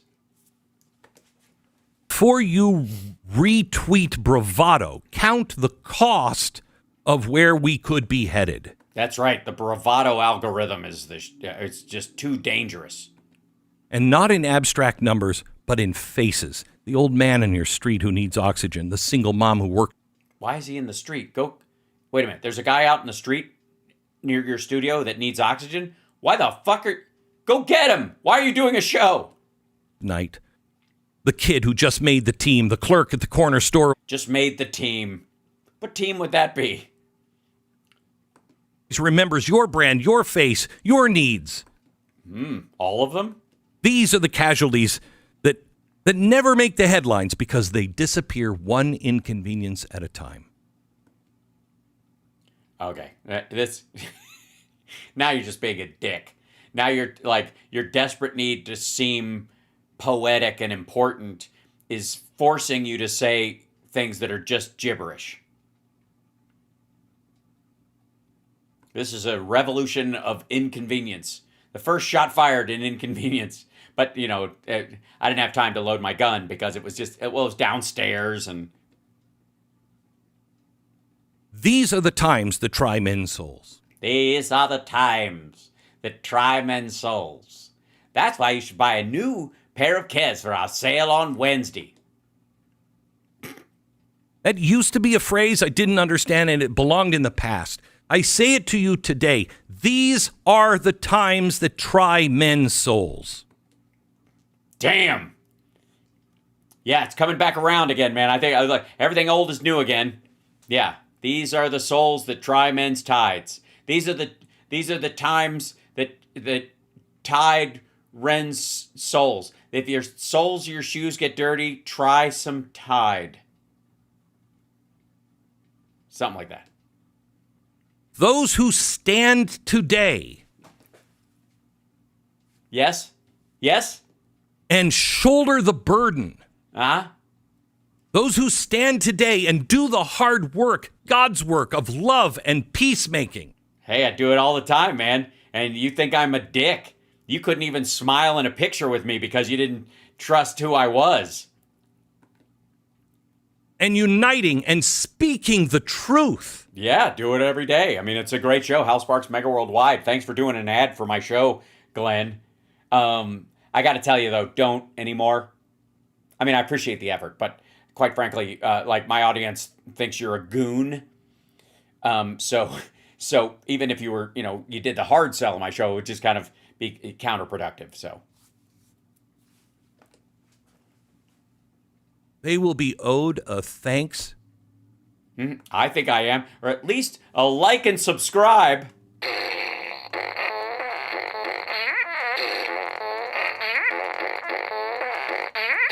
I'm not going to stop until you subscribe. I'm kidding. All right, fine. For generations to come. Mm-hmm. Turn down the algorithm and turn up the conversation. You got that right. Yeah, he did this in ChatGPT. It's got all the markings. Teach your children the difference between Teach your children well. Courage and recklessness. But did they get those mixed up a lot? Maybe your kid's dumb. Courage and recklessness? All right. Justice and vengeance. Make your county and your town resilient. So relationally thick. Well, all right. Now we're back. I don't know if relationally thick is what you're talking about for real. An outside arsonist, foreign or domestic, will only find damp Tinder there. Tim Tinder? Is that your nickname on Tinder?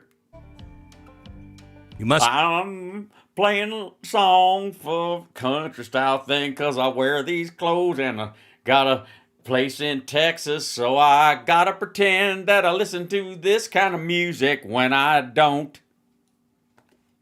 Serious about peace. It's serious about it. Hey, man, I'm serious enough to use comedy. Sentimental kind, the muscular kind. You got it right. All right, dude.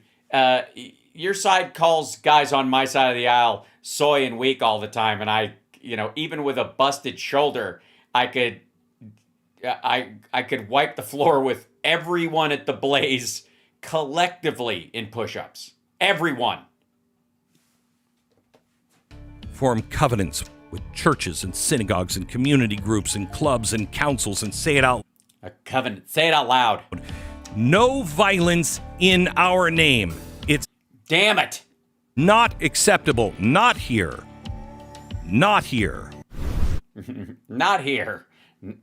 Not interesting. Jesus Christ. Yeah. Who farted in Glenn's face last night? Holy God. Now, again, I would like to say that video, and keep this in mind, has nothing to do with you. He's not panicking at the idea that our side, as much as they're talking about left-wing violence bullshit, they're not worried about it, a giant insurrection, a giant revolution, armed groups of people opening fire in mass on government buildings and shit like that. They're not worried about us doing that.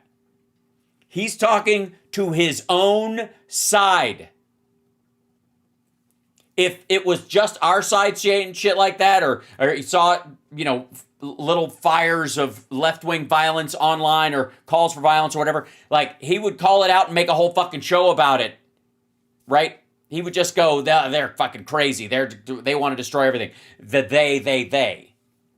He's not talking from a they point of view, is he? He's talking about it from a, oh shit, us. All the J6ers, that's right, who are out running around. Every single one of those, the only ones who went to fucking jail in the J6ers were the ones who basically either spit on a judge or a guard, said they weren't, I've got COVID on somebody, and they got extra time because of shit like that, because that's technically assault. And then ones who told the judge, if you let me out, I'll do it again. Those are the only ones who went to jail. So other people beat cops and kicked people and did all kinds of horrible shit, jabbed fucking sharpened flagpoles into, cops holding doors and crushed a cop's spine, chipped his spine, shoving him in a door. Those people, if they're like, I'm sorry, I don't know what I was thinking. I got all caught up on Facebook. And the next thing I know, I was curb stomping a cop. There was judge was like, all right, don't do it again. Anybody who went to jail had to triple down. And those fuckers are all out. How there were good people on both sides? No. No. There are bad people on both sides, and the rest of us, again, remember, you're the pizza, they're the crust. Don't let the crust think it's the pizza. That's my thing. Also, I have a new Substack. I posted it today. Based on that, I mentioned it earlier, but I want to bring it up. On the political fanfic idea. And that this kind of talking, we used to talk about it. We used to talk about the politics like it was a sport.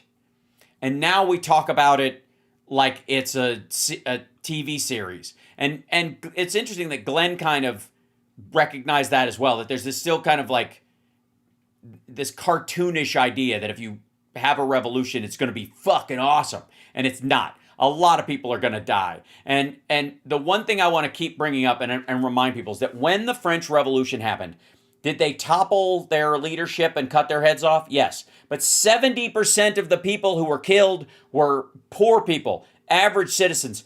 3/4 of the people killed in the French Revolution were not rich, were not royals. They used it as an opportunity to purge the weak among them. They defaulted into the guillotine became Auschwitz. Get rid of the undesirables. So,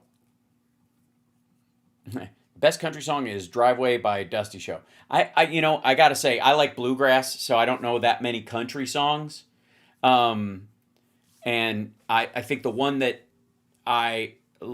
lately has been on my mind is "You Plant Your Fields," the Newgrass Revival version of it. That one. I know. I saw Rush is touring again, and they got a female drummer. I can't fucking wait.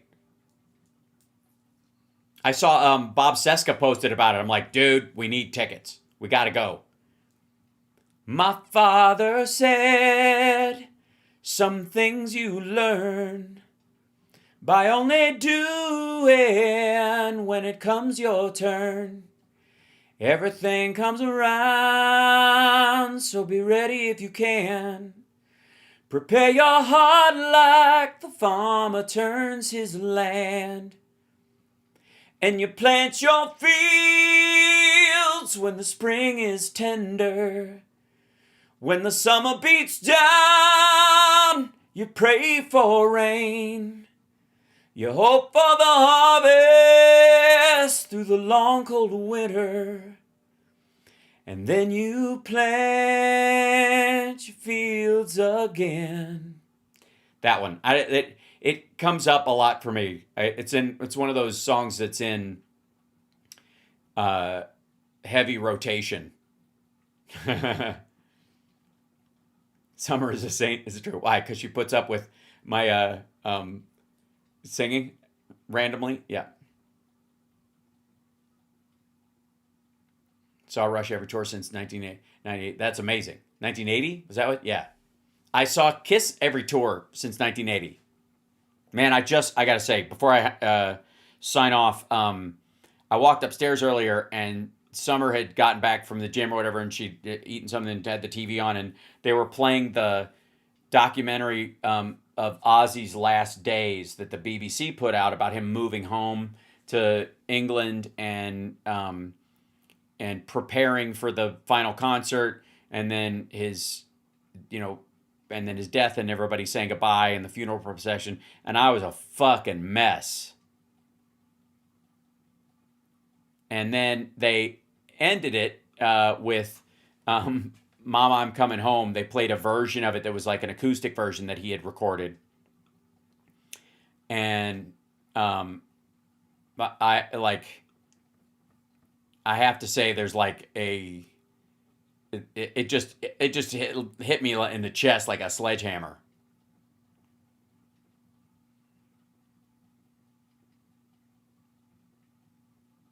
Yeah, did you see the mural they did of Ozzy in the LA Tunnel? I haven't seen it live yet. I've seen a picture of it. Glennis bearing an alibi, yeah. How do you take L-theanine? I do, actually. If you especially if you like drink coffee or something like that, it's a good idea anyways. It's it's naturally occurring in green tea, and it's why you don't get jittery. So, oh, by the way, let me see. Shit, let me open this. Can I open this in a new tab? Check this out. I'll leave you with this also as a happy note. All the podcasters like Andrew Sullivan and Theo Vaughn and Joe Rogan, who are turning on Trump finally, has not gone unnoticed either. There's Steven Crowder. What did you vote for?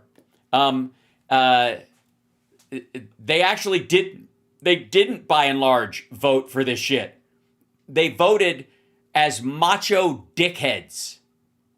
They didn't vote for policy or even against policy.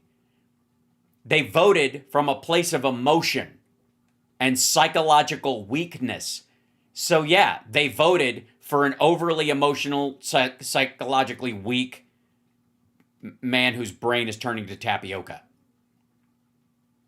Right. Oh, sorry. Work on bringing your head. Oh, I don't do that. I don't sing high to protect my voice. My microphone is right here, and I do it for volume because it's stable. If I was doing it with a microphone, I would just move the microphone away. So.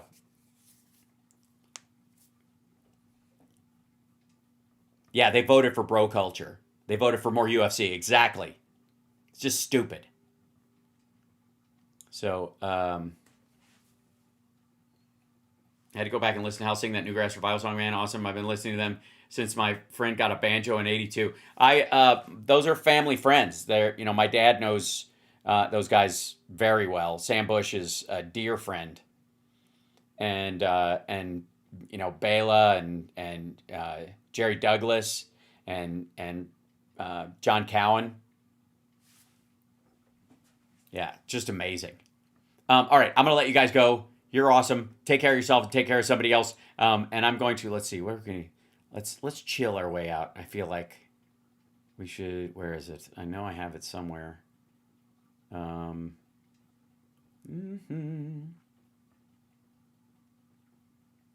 here it is.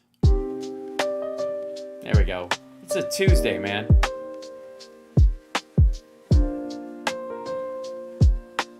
Let's just ease into the evening. Ease into hump day. Hit that like, share the show. Appreciate you guys more than you know.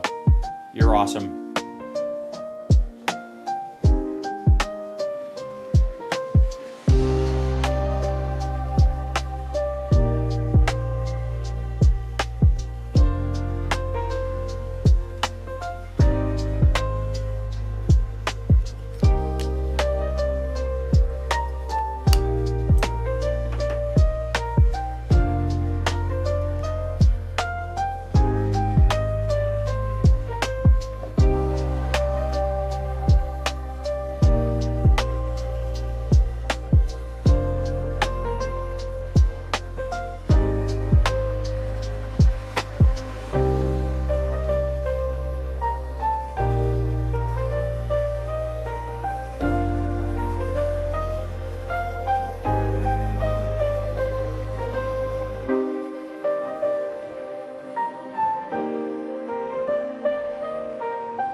CSL.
Why you dressed like that?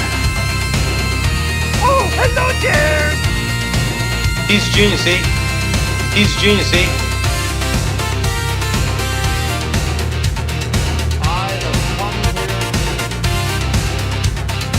Oh, nice Mormon. Oh, come on! What the hell?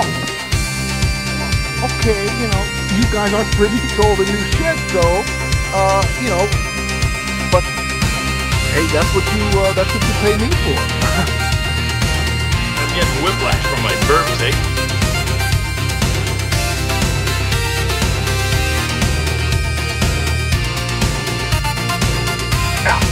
You using the whole fist on?